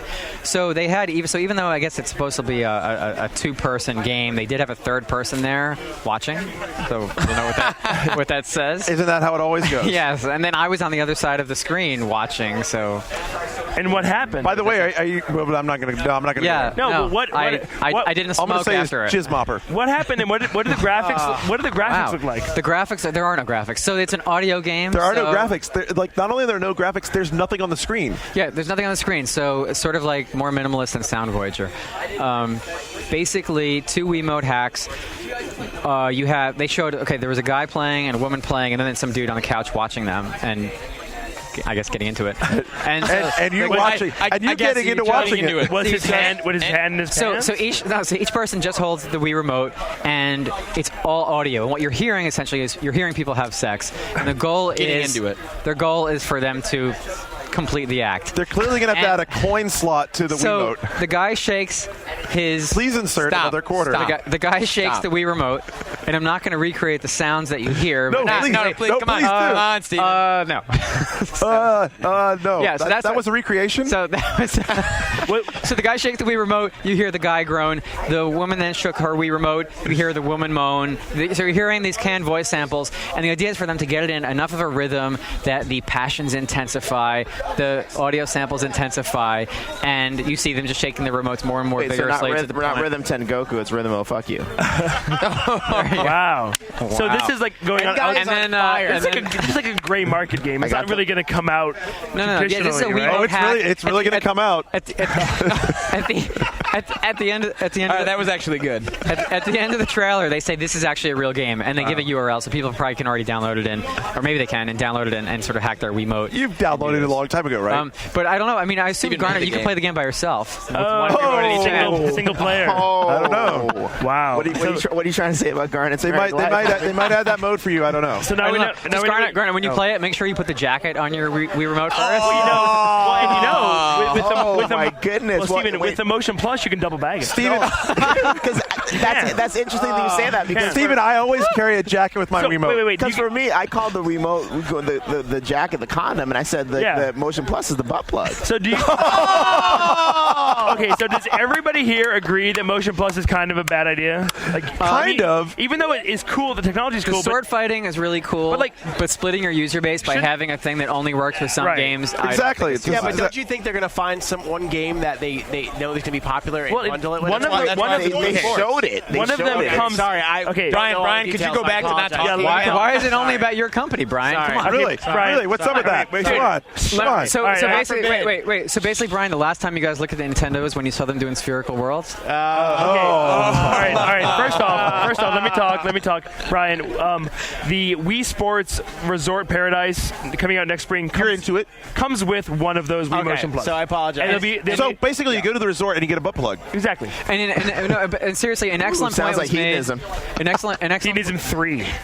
An excellent point was made in the Nintendo Developer Showcase, where one of the reporters there asked, I thought it was a really smart question, which is that, Wii Sports Resort, like Wii Sports, is theoretically going to be a multiplayer-centric game, but it's only coming with one of those Motion Plus.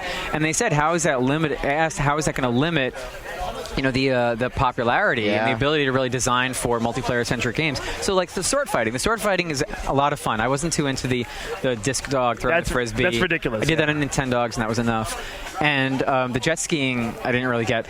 But sword fighting is really fun. To me, that was the most impressive thing they showed at the press conference. But it'll be very disappointing if you only have one of those. So basically, if you get Wii Sports Resort, you're going to have to buy a second one of those add-ons. And they haven't said how much the price point is. It could be $20, $30. Who knows? Right.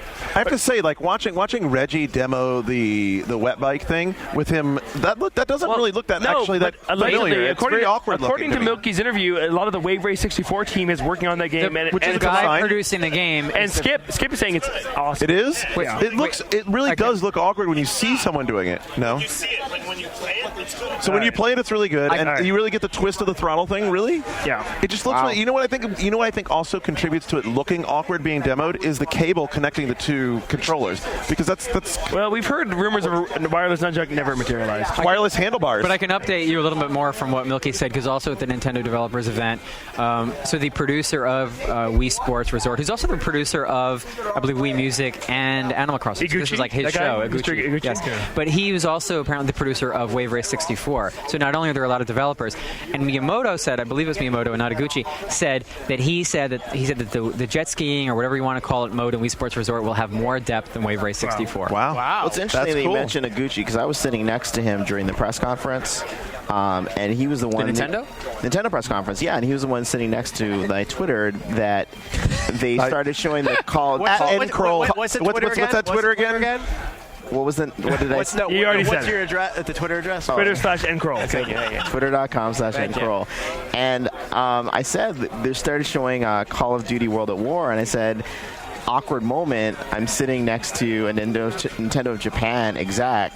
Should I applaud the trailer? As severed heads are skewered on fucking steaks? Exactly. And the interesting thing was, the conclusion of that, which I also Twittered, was that discretion was the better part of valor. I declined to applaud, but he himself did applaud politely. Brian Intar, you've been very quiet, and I gotta say, I'm just sitting back and enjoying the show. Well, let me say something. Resistance 2 and Ratchet & Clank Custom Booty, they're really awesome. How awesome are they? I already did that joke. That was a joke like 20 minutes ago. Yeah, I missed it. You missed it. You're too drunk to realize. Tell me how awesome they. Brian, so Resistance 2, the demo that Ted Price did at the Sony press conference. Yes. I gotta say, I was really impressed by that big monster. What's his name? Cloverfield. By the way, Cloverfield. hold on. Let me bust this up for a second. How close did he come to dying? Very close. Oh, yeah, I heard a story. We were a little, I heard a story that there was a certain conference room where people were shitting bricks that he was going to die. Why did they turn God mode on? Because traditionally they turn God mode on. Well, we wanted to show a real-time demo. We want to show what's I think risk failing. As we discussed earlier, the Konami Rock Revolution demo showed a real-time demo. Wait, always a good idea. Stop. One second. So, for instance, those of us who were at the Microsoft press conference, we saw Cliffy B have a glitch on stage, and then they reverted to, and everyone acted like it never happened. And they went to another machine where, in fact, and nothing sinister going on, but Cliffy was not, in fact, playing that demo. It was just gesturing at that point because his machine crashed. I thought that, but people didn't believe me. Now here's didn't something happen similar a couple of years ago with Gears? Absolutely. Now, so here's what I'm wondering. I'm saying it's like, you've got an independent game developer in Epic. You've got an independent game developer in Insomniac. Yeah. Why? And you guys are, in fact, in North Carolina, where Epic is. Well, no, we're opening. Not yet. Why is Epic smart enough to have multiple redundancy, but y'all are shitting bricks because it could go bad? Why? I'll tell you why. Because those motherfuckers keep it real.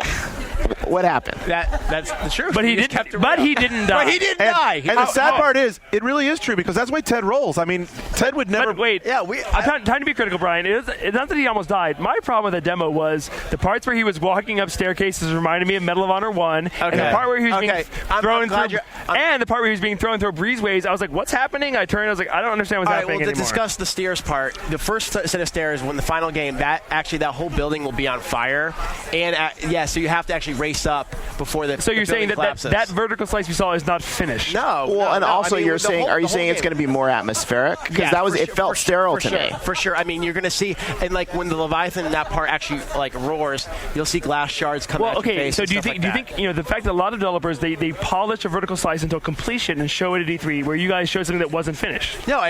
Basically, one thing we're doing this time around is that we're not just polishing one thing to show over and over again. The whole kind of game, every part of the game is kind of going up the same level. So we decided, we thought the Leviathan was something cool. We hadn't shown. We talked about the scale was impressive. Yeah, we talked about boss fights. We talked about scale. We've been preaching about it for a while now. We figured let's show them a slice of it. No, it's not done. It'll be much cooler when you find. Remember, that's only a part. Wait, your game's not finished? No, it's not. Apparently, it's not. And I already scored it. Well, Steven's chomping at the bit to get in, but I'm going to cut him off anyway. 1 second. Before we get too far, because people are going to ask, we weren't clear about it. What was the part where you almost died? It was basically when the part where the Leviathan starts ripping each floor down, and you kind of go down those stairs. He was just there's a lot of furniture in that area. The couch and the couch. The couch killed him. The couch. But guess what? Like the true president he powered through and did it. Ted Price. Give Brian a raise. Here's my milky. How awesome is your game? So awesome. Moment. Right, that's 2 times. I would like this, but that's okay. That's like more like. Where is Milky? He should be here to defend himself. I've actually been thinking this since I saw the preview on Game Trailers TV.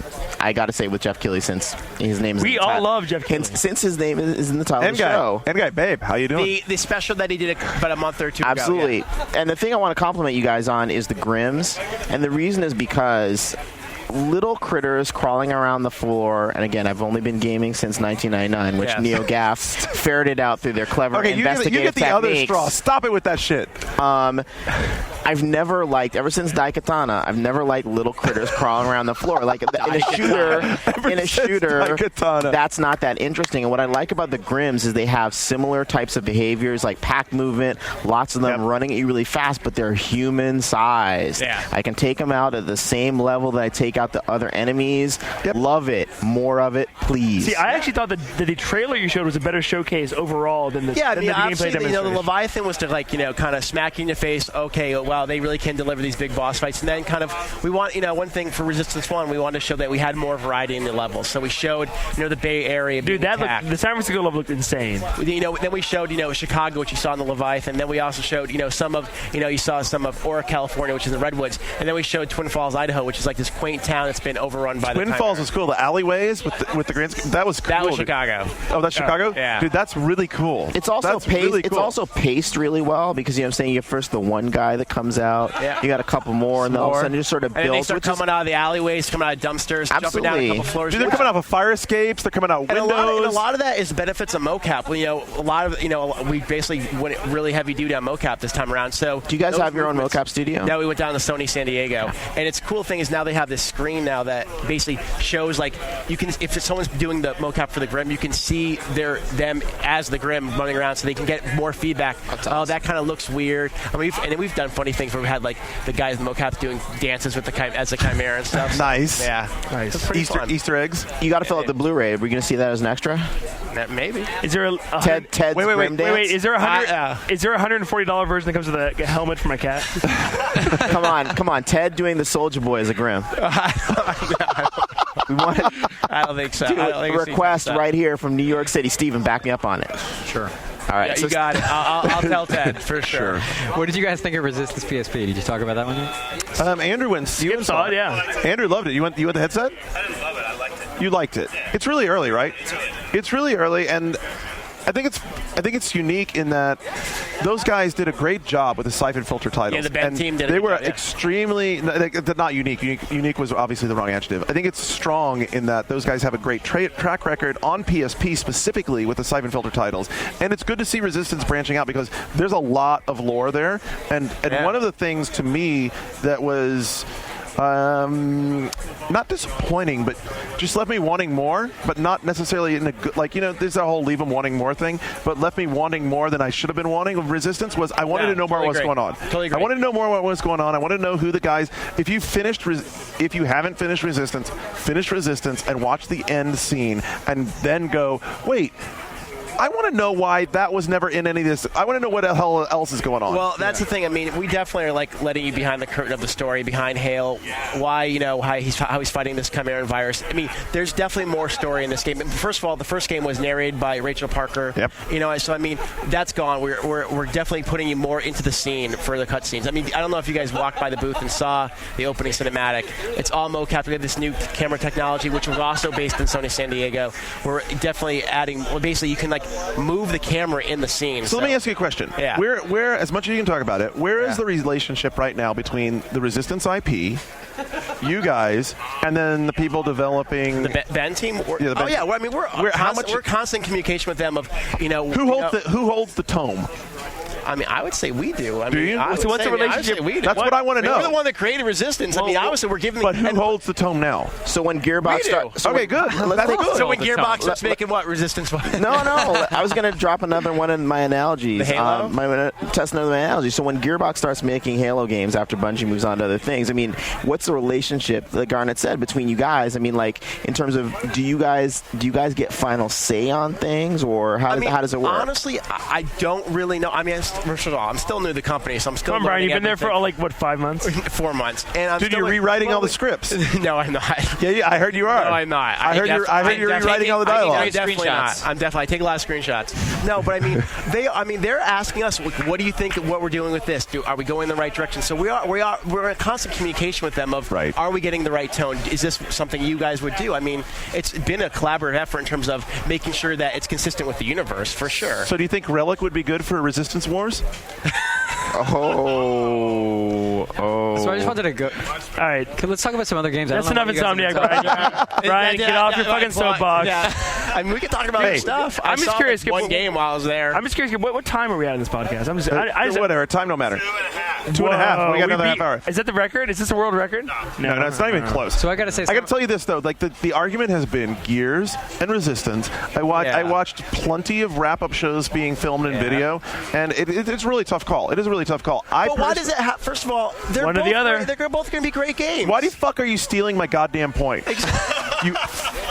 We can't like more than one game. It's either or, black or white, I mean, on or why off. does it have to? I mean, first of all, there's the PS3 audience. There's all right, the 360 so Steven, audience. what do you want to talk about? They're both going to have great games this holiday. We're supposed to be unhappy. We're supposed to be unhappy when other people are happy. I think ripped the carpet off underneath me. Well, good. Because I just had to squash it but it's the fanboy mentality. Of course. It is. That's expected of me. It's always like, why doesn't Shane hate the fact that Final Fantasy is coming to Xbox 360? Did you think I would come on this and say, oh man, Gears? I mean, no way. I'm saying the game looks great. I wanted to just go straight to that point, but you jumped in right there. Of course, so here's the thing. I squash it. You squashed the shit out of that shit, man. I squash it. All right, so here's the thing. What about what I wanted to talk about?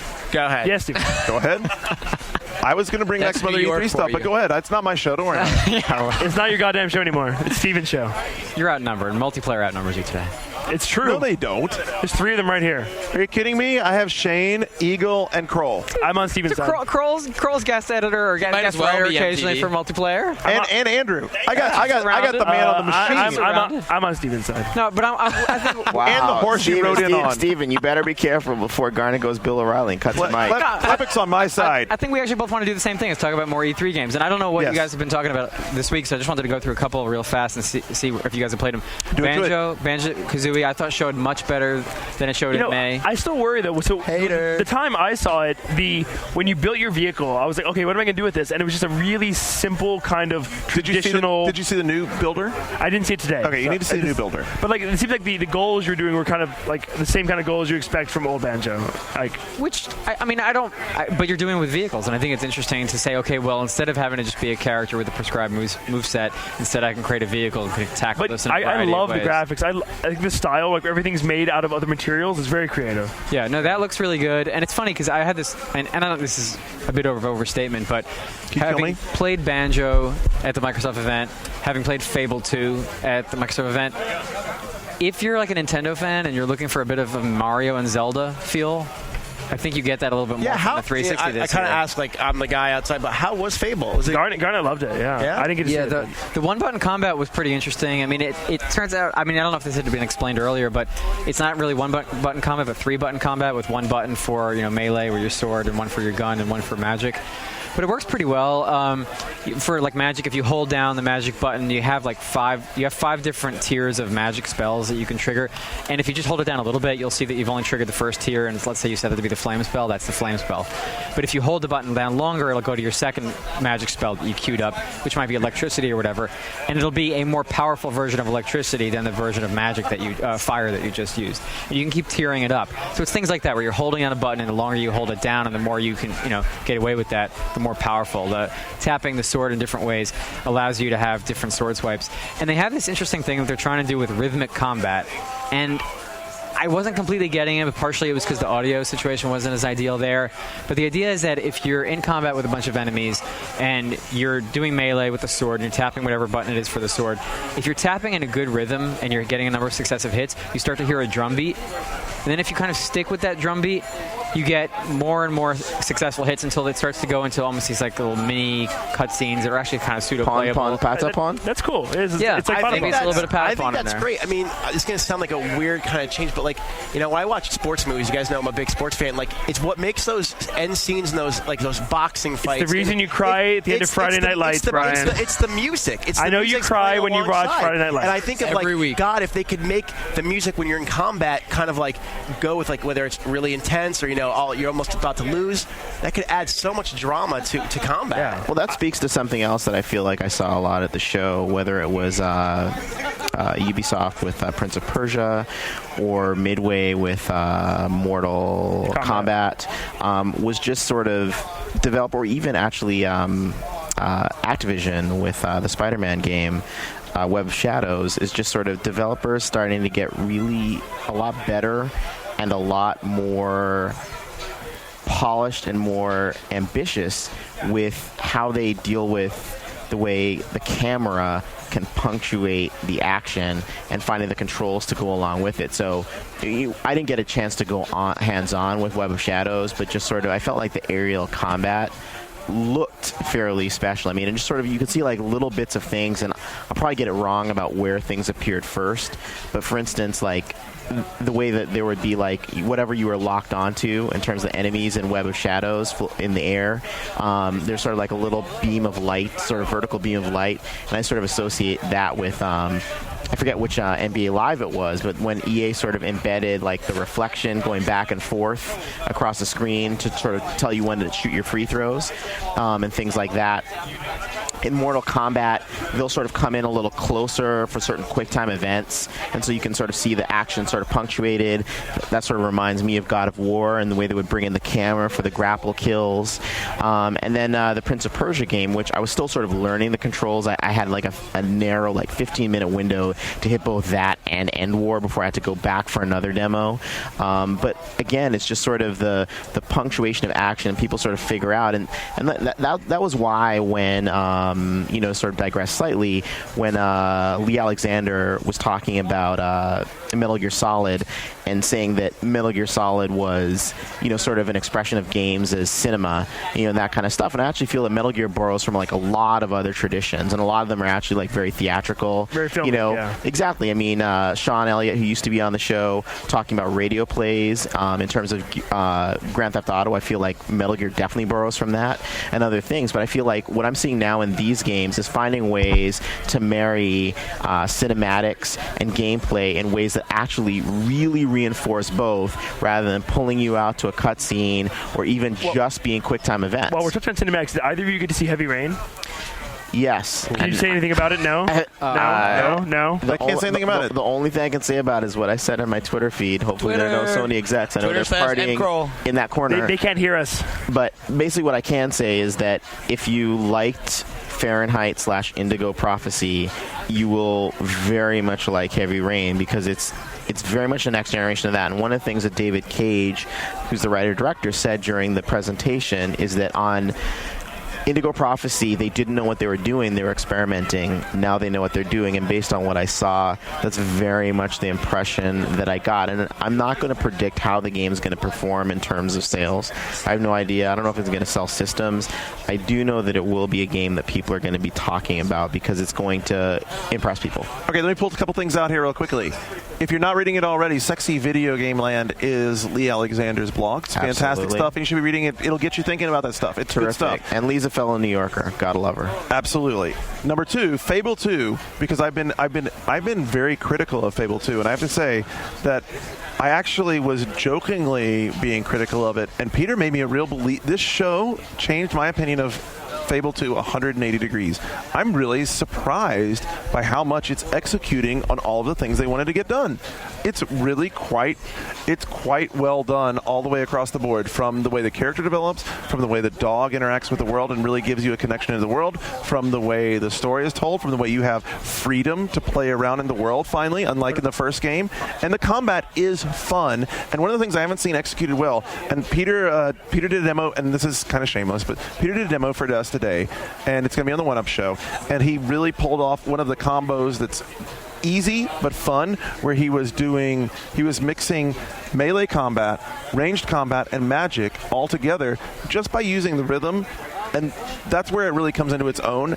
And I was extremely skeptical of that idea, and it works. But aren't you a little disappointed that after him talking, a couple of years ago about how the dog was really going to replace the mini map, that they flat out now say that the twinkling grains of sand. The breadcrumb thing drives me nuts. You mean the cameo blue arrows on the ground? What do you like better, the twinkling breadcrumbs in Fable, or what's her name? Excelica? I'm too drunk. I don't know. Microsoft Excelica. But the way that she can sort of guide you. Microcelica? That one's good because you set the waypoint. And so you set a waypoint in Prince of Persia on the map, and then you press the triangle button, which is basically always the go-to button for the partner character.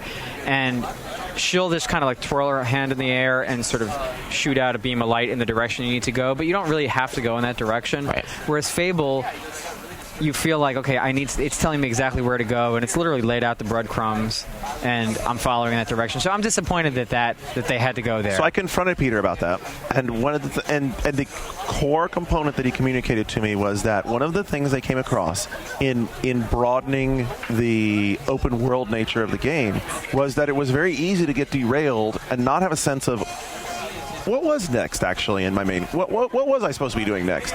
And the breadcrumb, although not. Let's pretend like that didn't happen. We'll pretend like that didn't happen. What did I say? Bread. I said. You don't say it again. Let it go, dog. Let it go. Keep going. Bread crumbs If it was horrible, I apologize. The breadcrumbs. It was great. Anybody who's still listening at this point probably won't be offended.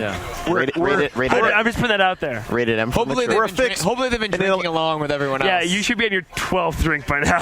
Inelegant fix, period. But they work. But they solve that problem. And well, I don't know. I'm very much a changed man on Fable 2. I will say this, in addition to, because I didn't get to see the game, but I'll take your guys' word for it that it's coming together. But in addition to that, not only is Peter going to be collecting whatever royalties from Microsoft, he's actually going to get an extra $100 on top of that from Jeff Keighley, because Jeff made a bet with Peter that the game wasn't going to ship this year. He tried to collect from me too. Garnet also thought that it was going to be pushed back to next year. He tried to collect to me. I apologized to him the other night, and he was very, very, very generous. And he's like, "Don't you owe me $100?" Also, I'm like, "I'm not Jeff Keighley." He's like, "But I thought you guys were buddies." I'm like, "But I don't owe you $100 too."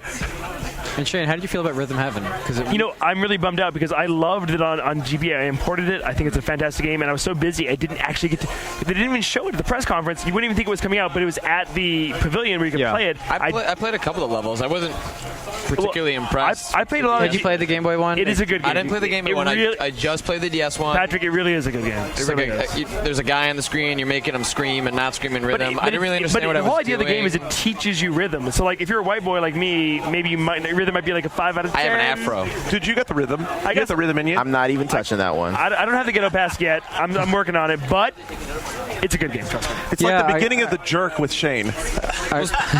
It's a lot like the beginning of The Jerk. Should we give a shout out to Jeff Bell?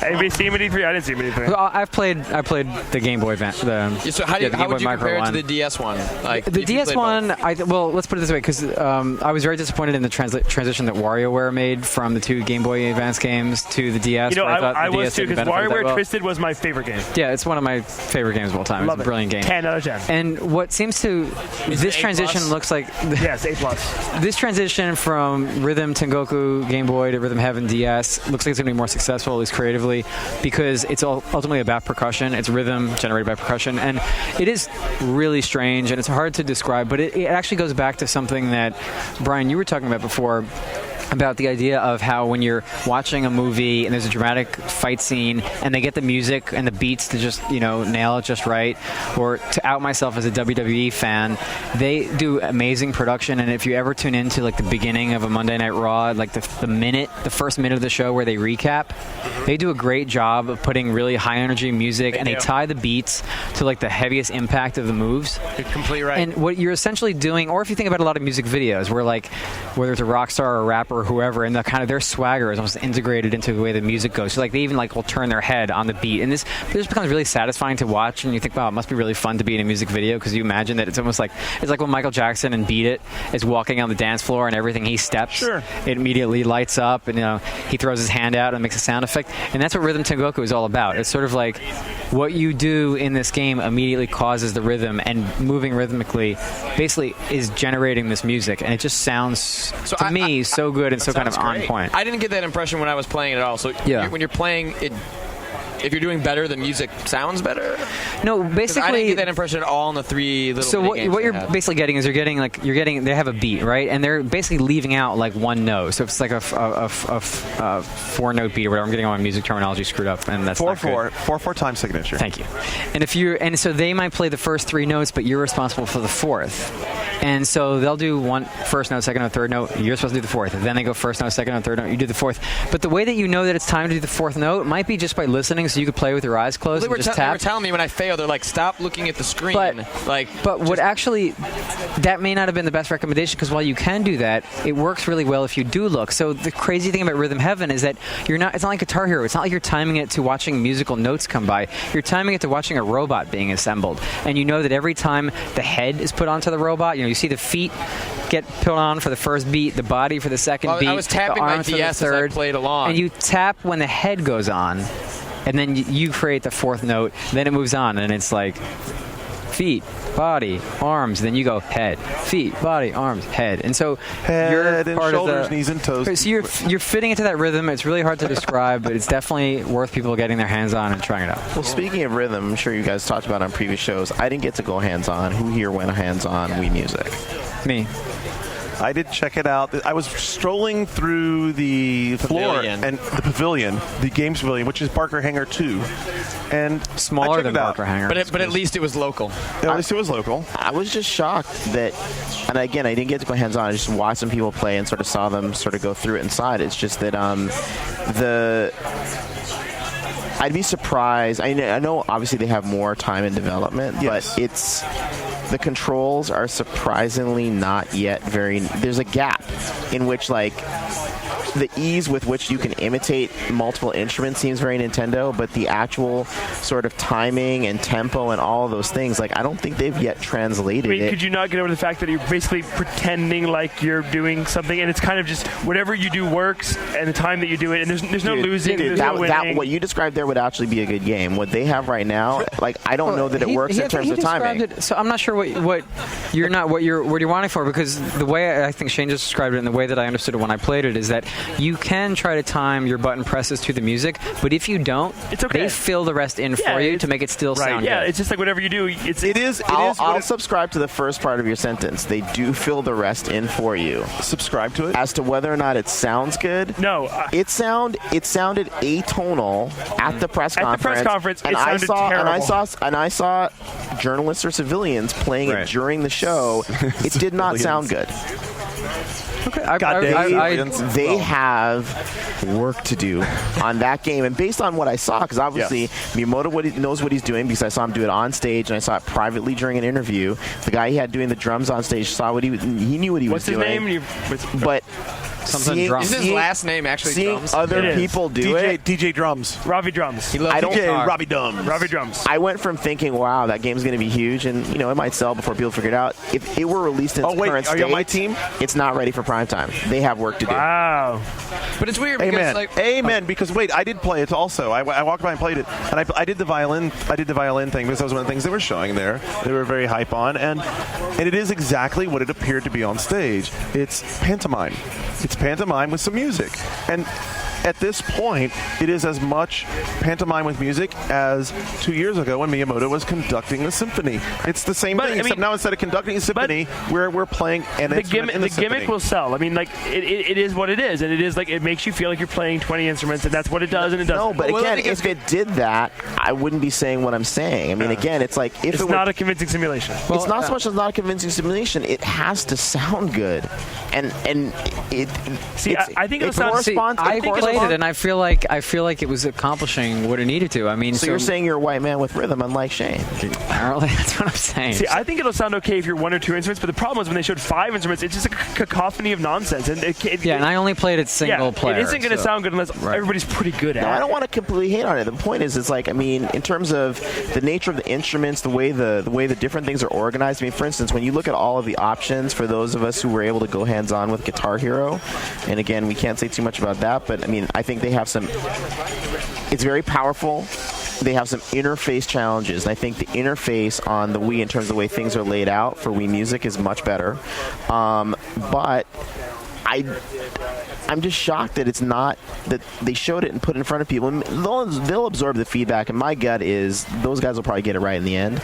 But based on what I'm seeing now, again, they have a lot of work to do. I just have a question. Based on what you guys saw, do you really think a game like Wii Music can compete with a Rock Band and a Guitar Hero? Absolutely. If they get it right, if they get it right, absolutely. And it's not. I'm just curious because I don't know. It's not an either or, because I think there are people just as how the 6-axis or is there a name for the 360 controller? Just as those things intimidate people. I think even the guitar controller and the drums will intimidate people. Gotcha. I think this is for everyone else as well as for people. You got friends over, the Wii comes out, you could play Rock Band or you could play this, and it just sort of depends. You know what? The other thing, let me finish real quick, that I will say that I like, and it's sort of Facebook-ish, is sort of asynchronous multiplayer. The fact that you can record part of a song in Wii Music and then email it to a friend, you know what I'm saying? saying, so I can record, piano, and then Steven can add violin, Tracy can add. That's cool. What's your friend code again? Do you actually own a copy of the game as well? 1-3-9-1-5-7-9. Each person has to own the game 867-5309 to even hear the other person's composition, which kind of limits the ability to even sell people on the idea virally. What's the name of the network you work for, Steven? Music Television. There was a lot of praise for the drum set, but that requires the Wii balance board. I mean, that's an optional peripheral, but people say that part was really cool. I think, ironically, that part of what Wii Music needs is a little bit more indication in the interface of what I'm doing and some interaction visually, because we are playing video games. They're video. They have that metronomic thing, those little animals in the corner, but then again, when someone calls up the note charts, those are sort of not, those don't necessarily keep quite the same time. They're sort of in different things. So again, it's like, I have only very rudimentary knowledge of music, but it was enough to throw me off. In that vein, what was the Disney game that we played? Ultimate Band. I have to say that I think in that vein right now, it does a lot of the same things. Ultimate Band does a lot of the same things, but has more communication on screen to make it game-like. Ultimate Band is pretty fun. Well, it also I agree. When you're playing the drums and you're doing like back forth, and then like sometimes they'll make you like swing the remote like you're getting ready to hit down. Like Ultimate Band is pretty. I think it is far more Wii Music done right. I was impressed with the song selection. There were a lot of kiddie stuff. Oh my God! Wait a minute. Did Klepek and I just agree on something? Did we agree on something? I don't see the appeal of Wii Music. Rock Band and Guitar Hero appeal to the casual. One thing, is this you slapping high five? Is that a new thing since I've been gone? No, we're just doing it now. Okay. Would you like to slap a high five? No, fuck yeah. Because I felt left out. All right, sorry, baby. Garnet just caught Barat on DVD. Okay, all right, okay. Well, I apologize for it. It's okay, but here's my question. Like Wii Sports, sports games are very difficult to get into. Wii Music, Rock Band and Guitar Hero, at least, especially with like Rock Band 2 introducing a party mode where there's no fail. Why does Wii Music have to exist? I think Wii Music will appeal to small children more than Rock Band or Guitar Hero. Well, at this Nintendo developers event, Miyamoto said, he was saying we've had people in the office, developers bring in their 5 to 8 year old children, and they can't get themselves away from it. And then it's funny because then another Nintendo Japan developer typed up and said, "Oh, by the way, it wasn't just children who were really into it." It was funny because they even seemed to have some anxiety about Miyamoto saying Not that just for babies. the kids were into it. I thought what was cool about Wii Music was just the novelty of the range of instruments. So what they showed on stage was like tuba, violin, but then what they showed in one-on-one demos was like beatboxing and turntable and karate black belt where you just ki your way through the song, and like dog suit where you bark your way through the song, and just kind of like really weird stuff. Well, Steven, they put that into appeal to you. I know you're a black belt. I can't reveal my secrets. All right, enough of that. Let's get out of the Wii. We've already given Wii Music plenty. What else? We want to hit up? Well, how about something completely strange? How about DNA in Xbox in NBA Live? What? DNA and NBA Live. What do you mean? I have no idea what you're talking about. Look, guy knows. It's like stat tracking every day. Yeah, exactly. It's basically it tracks the. Hey, fight me. I like me some sports. No, I mean, you like some sports. Brad Nicholson. Some things never Sports change. anomaly. Your hate Well, for dude, sports tell me has the never one changed. new feature they've grafted on to make me buy another game for $60 every year. Not Would you buy it anyway? No. This is at the risk of jacking Steven's big idea thing. I did do a column for Edge Magazine on this very issue, and I was at the One-Up at the ZIF conference, the ZIF Gaming Summit. In the wine country. In the wine country, where Peter Moore presented about EA Sports. And that was where he actually sort of, I guess, unveiled Allplay, which is their Wii brand. Freestyle, they'd already announced. We talked about that. And the difference with EA Sports is, sort of their core gamers, core innovation, and all that stuff. And the column I wrote, and I asked Peter this question, is I've been thinking a lot more about games and difficulty and challenge and progression, and especially as new audiences come in, whether it's the Blue Ocean expanded audience, whatever you want to call it. And the thing with EA Sports is I feel like the brick wall that they're starting to run into is based on the fact that every year they have to get you to buy essentially the same game. And so out of that comes this whole need for core innovation. So there are X number of things, which is very sort of software development. It's like, the Microsoft check things off on a box to make you feel like it's better than competition. And what that does is, so whether it's like Madden 2000 and 2001 and 2002 till ad nauseum, you're piling core innovation on top of core innovation. And what that means is you've just increased the complexity. So their business model is actually what's fucking up the accessibility of their game. And Peter's on a whole kick about accessibility. And my whole thing is that what they need to do is, like, look at what they're doing in Asia with FIFA, where it's a massively multiplayer game. It's an online game, and the thing is different. When you change the business model, like, I mean, does Blizzard sort of say, wow, every year we have to have core innovation in World of Warcraft? No, that's not how they think about it. So EA's boxed themselves into a corner on accessibility, and in order to get out of it, I think they have to change the business model, which will allow them the freedom to say, it's like, hey, when we actually introduce an innovation to NBA Live or whatever, it can actually be meaningful, because the social glue is what's going to bring people together and keep them playing, not sort of the need to sell them a $60 game every year. You're getting $20 from them a month, which is more profitable down the line. I mean, that's what I find frustrating about where they're going.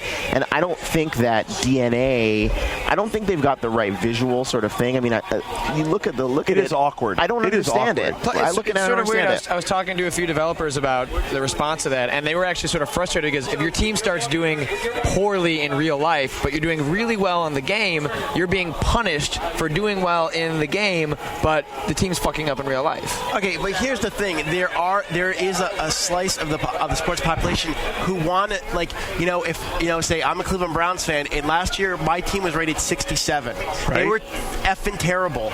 But now if I can say every week the Browns are now 6-2, and now they're rated up in 88, I want that instant change. I want to be able to go online with the Browns and play as a. So I think that is an appealing feature for many sports fans. The appealing feature to me that they it's not like you have to. I guess right. You don't have to unplug your Ethernet cord. No, you don't have to do DNA.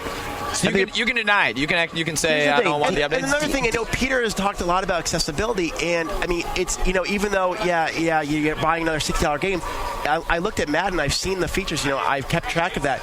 This year's Madden is much more accessible in every way than it's been in years past.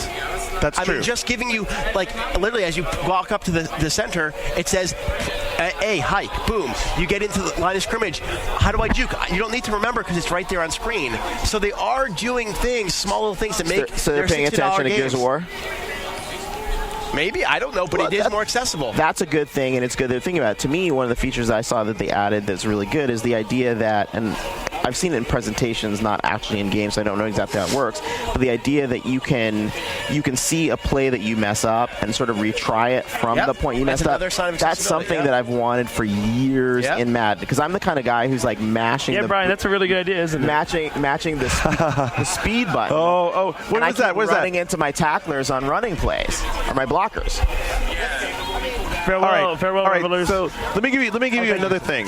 The reason I think the NBA is a good spot for them to bring this feature in is that NBA has a lot of games. You watch games all the time, and you're on SportsCenter. Especially if you're a sports fan, you're watching SportsCenter every night, and you see.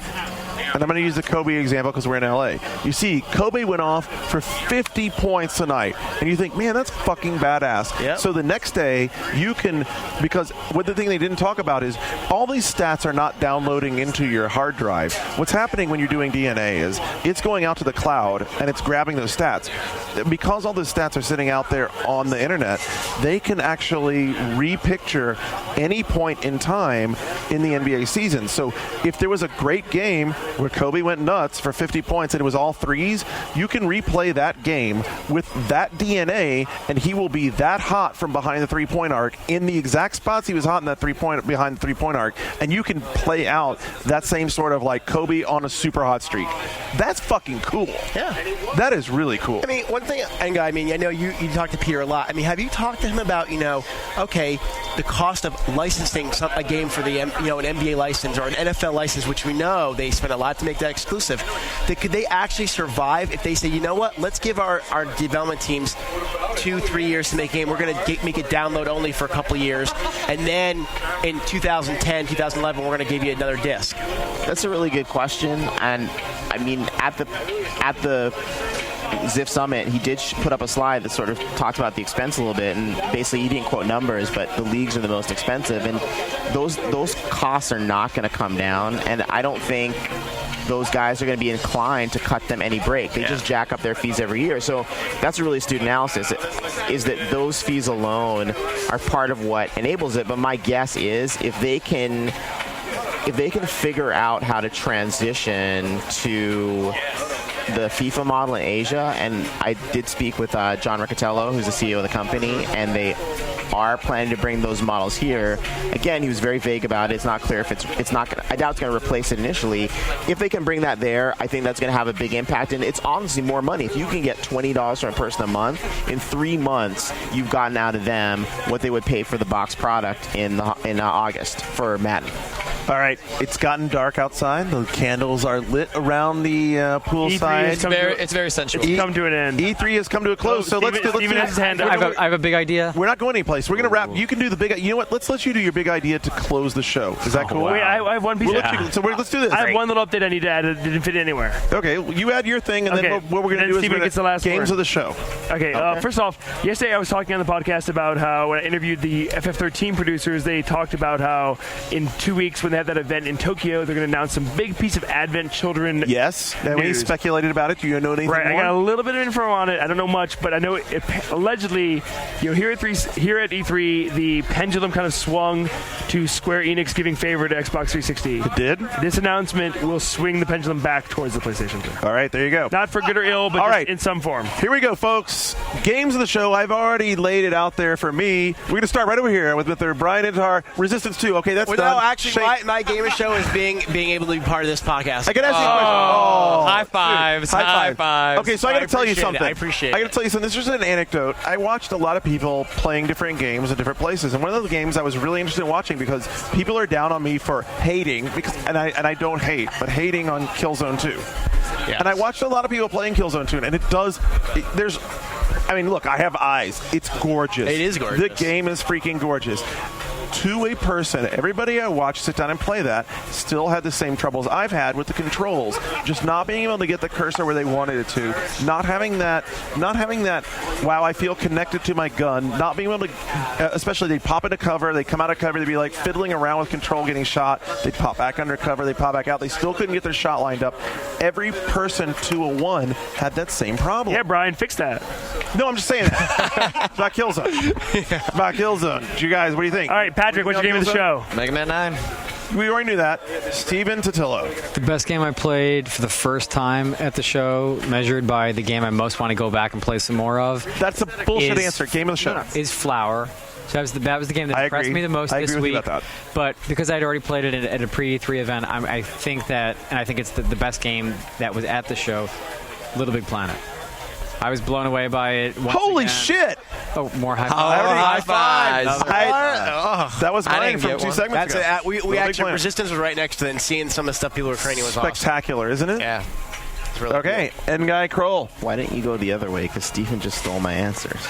Really? I'm about to say the same thing, too. It's so fucking ironic because walking around and listening, again, walking around and talking and listening to all the people who are going through the post-E3 stuff, you hear, it was all about Gears of War versus Resistance 2, and then Fallout 3, and how well did it show, and is Resident Evil 5 that good, but you're stuck in spots, and everyone seems, so there's Spore, and Spore is always the game that gets the benefit of the doubt. Spore is always the one that people say, well, I feel like we're just weary because we've seen it a lot, but it's an awesome game. And I never hear him say that about Little Big. In my Twitter feed, I actually said that. How many plugs? How many Twitter references? At @nkroll. At @nkroll. By the way, twitter.com/. By the way, what did you say about Resistance 2 on your Twitter feed? Oh. Because I know you remember, so say it. Ouch. He said. I believe I said that Resistance, that the polish was going to determine sort of whether it was going to be a good game or a great game. And that kind of speaks to what you were saying earlier, Brian, about how it comes up in levels. Yeah, absolutely. And it will. Which it does. What game can I not say that? Atmospheric. But back to what I was saying. In terms of, I said that there was an analogy between Little Big Planet and Spore in the sense that every time I see Will Wright present Spore, just as every time I see Alex Evans present Little Big Planet, it just goes to a whole other level. Like the implications of what they're doing are just even. It levels up. That shit levels up. So 4 out of I gotta give that a clap. 4 out of 6 for LBP. It wins. All right. No, I mean it just is spectacular comeback. It just is astonishing, and in terms of Flower in its own way, it was because it was I only got to go hands on here as opposed to the Little Big Planet, which I played before. I mean, it was just sort of really emotional, and we talked about the analogies that is it like Cloud, and is it like which it is, and is it like Flow, which it is. And another game I saw an analogy to, which I love, is Rez, sort of, and in his presentation he talked about synesthesia, which Mizuguchi is obviously a big fan of, Kandinsky, and things like that, and those things definitely came together. And the last thing, I've been ridiculed for saying it on multiple things, on Bonus Round and other places and in Edge, but I really do feel that we saw numerous people who are trying to bring RTS games to console. We saw End War from Ubisoft. We saw Halo Wars, and I can't remember the name, but the Creative Assembly game that Sega's producing. Stormrise. And each of them are doing interesting things, but I think overall, and if for no other reason in part than just the camera perspective, and then you get pulled back from that, the controls, I really, really think that End War is going to be a breakthrough. I think when people get their hands on it and play it, and they get into the open beta, and they get into the demo, and they said the demo's coming. The open beta is only on 360. The demo is coming to PS3 and 360. I think that people are going to start moving in that direction, and RTS is going to start coming to console in a big way. Wow, cool. Shane Bettenhausen, you are the man. Game Little Big Planet. I already said it. Little Big Planet. Little Big Planet. Wow. We consensus. Oh, and Andrew Pfister. Have two. Oh, hey, here, take the damn headsets. Finish it up, dude. There you go. Take the headsets. And Kill it. Chrono Trigger DS. Wow. Classic. Total classic. Nice. And Galaga. Xbox. Galaga. Oh, yes. Galaga. Hot shit. Old school. Garnet, back to you. All right. Classic stylings. I'm now caught in the picnic table. I am uncaught in the picnic table. Solve it. All right. And Garnet, what were your picks? Steven Totillo. My pick was Little Big Planet. Okay. And I thought I would be alone. Ironically, when Alex sat down, I thought I would be alone on Little Big Planet, and it didn't work out that way. Almost unanimous. So I know. Steven, big idea, and then I'll close us out. When the historians look back on 2008, they'll look back on that as the year of fire propagation in gaming. It started with Alone in the Dark. It's not happening with Mercenaries 2, despite the fact that they said that was going to be a major thing, but we're getting it in Far Cry 2. We're getting not just fire propagation, but just fire in general, because we're getting an amazing flamethrower in Gears of War 2. We're getting an amazing flamethrower in Call of Duty World at War. And they're even adding a new flame unit type to Halo Wars, Fire, big in 2008. Also Empire Total War.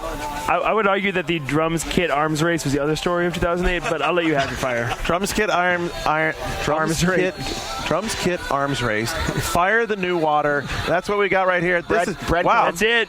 This over. has been an epic show. We're done. I'm so hungry. I got to go. For Andrew Pfister, Brian Intihar back in the house, Patrick Klepek, Steven Totillo from MTV Multiplayer Blog, and Guy Kroll from the Level Up Blog. Twitter. That's twitter.com/@nkroll.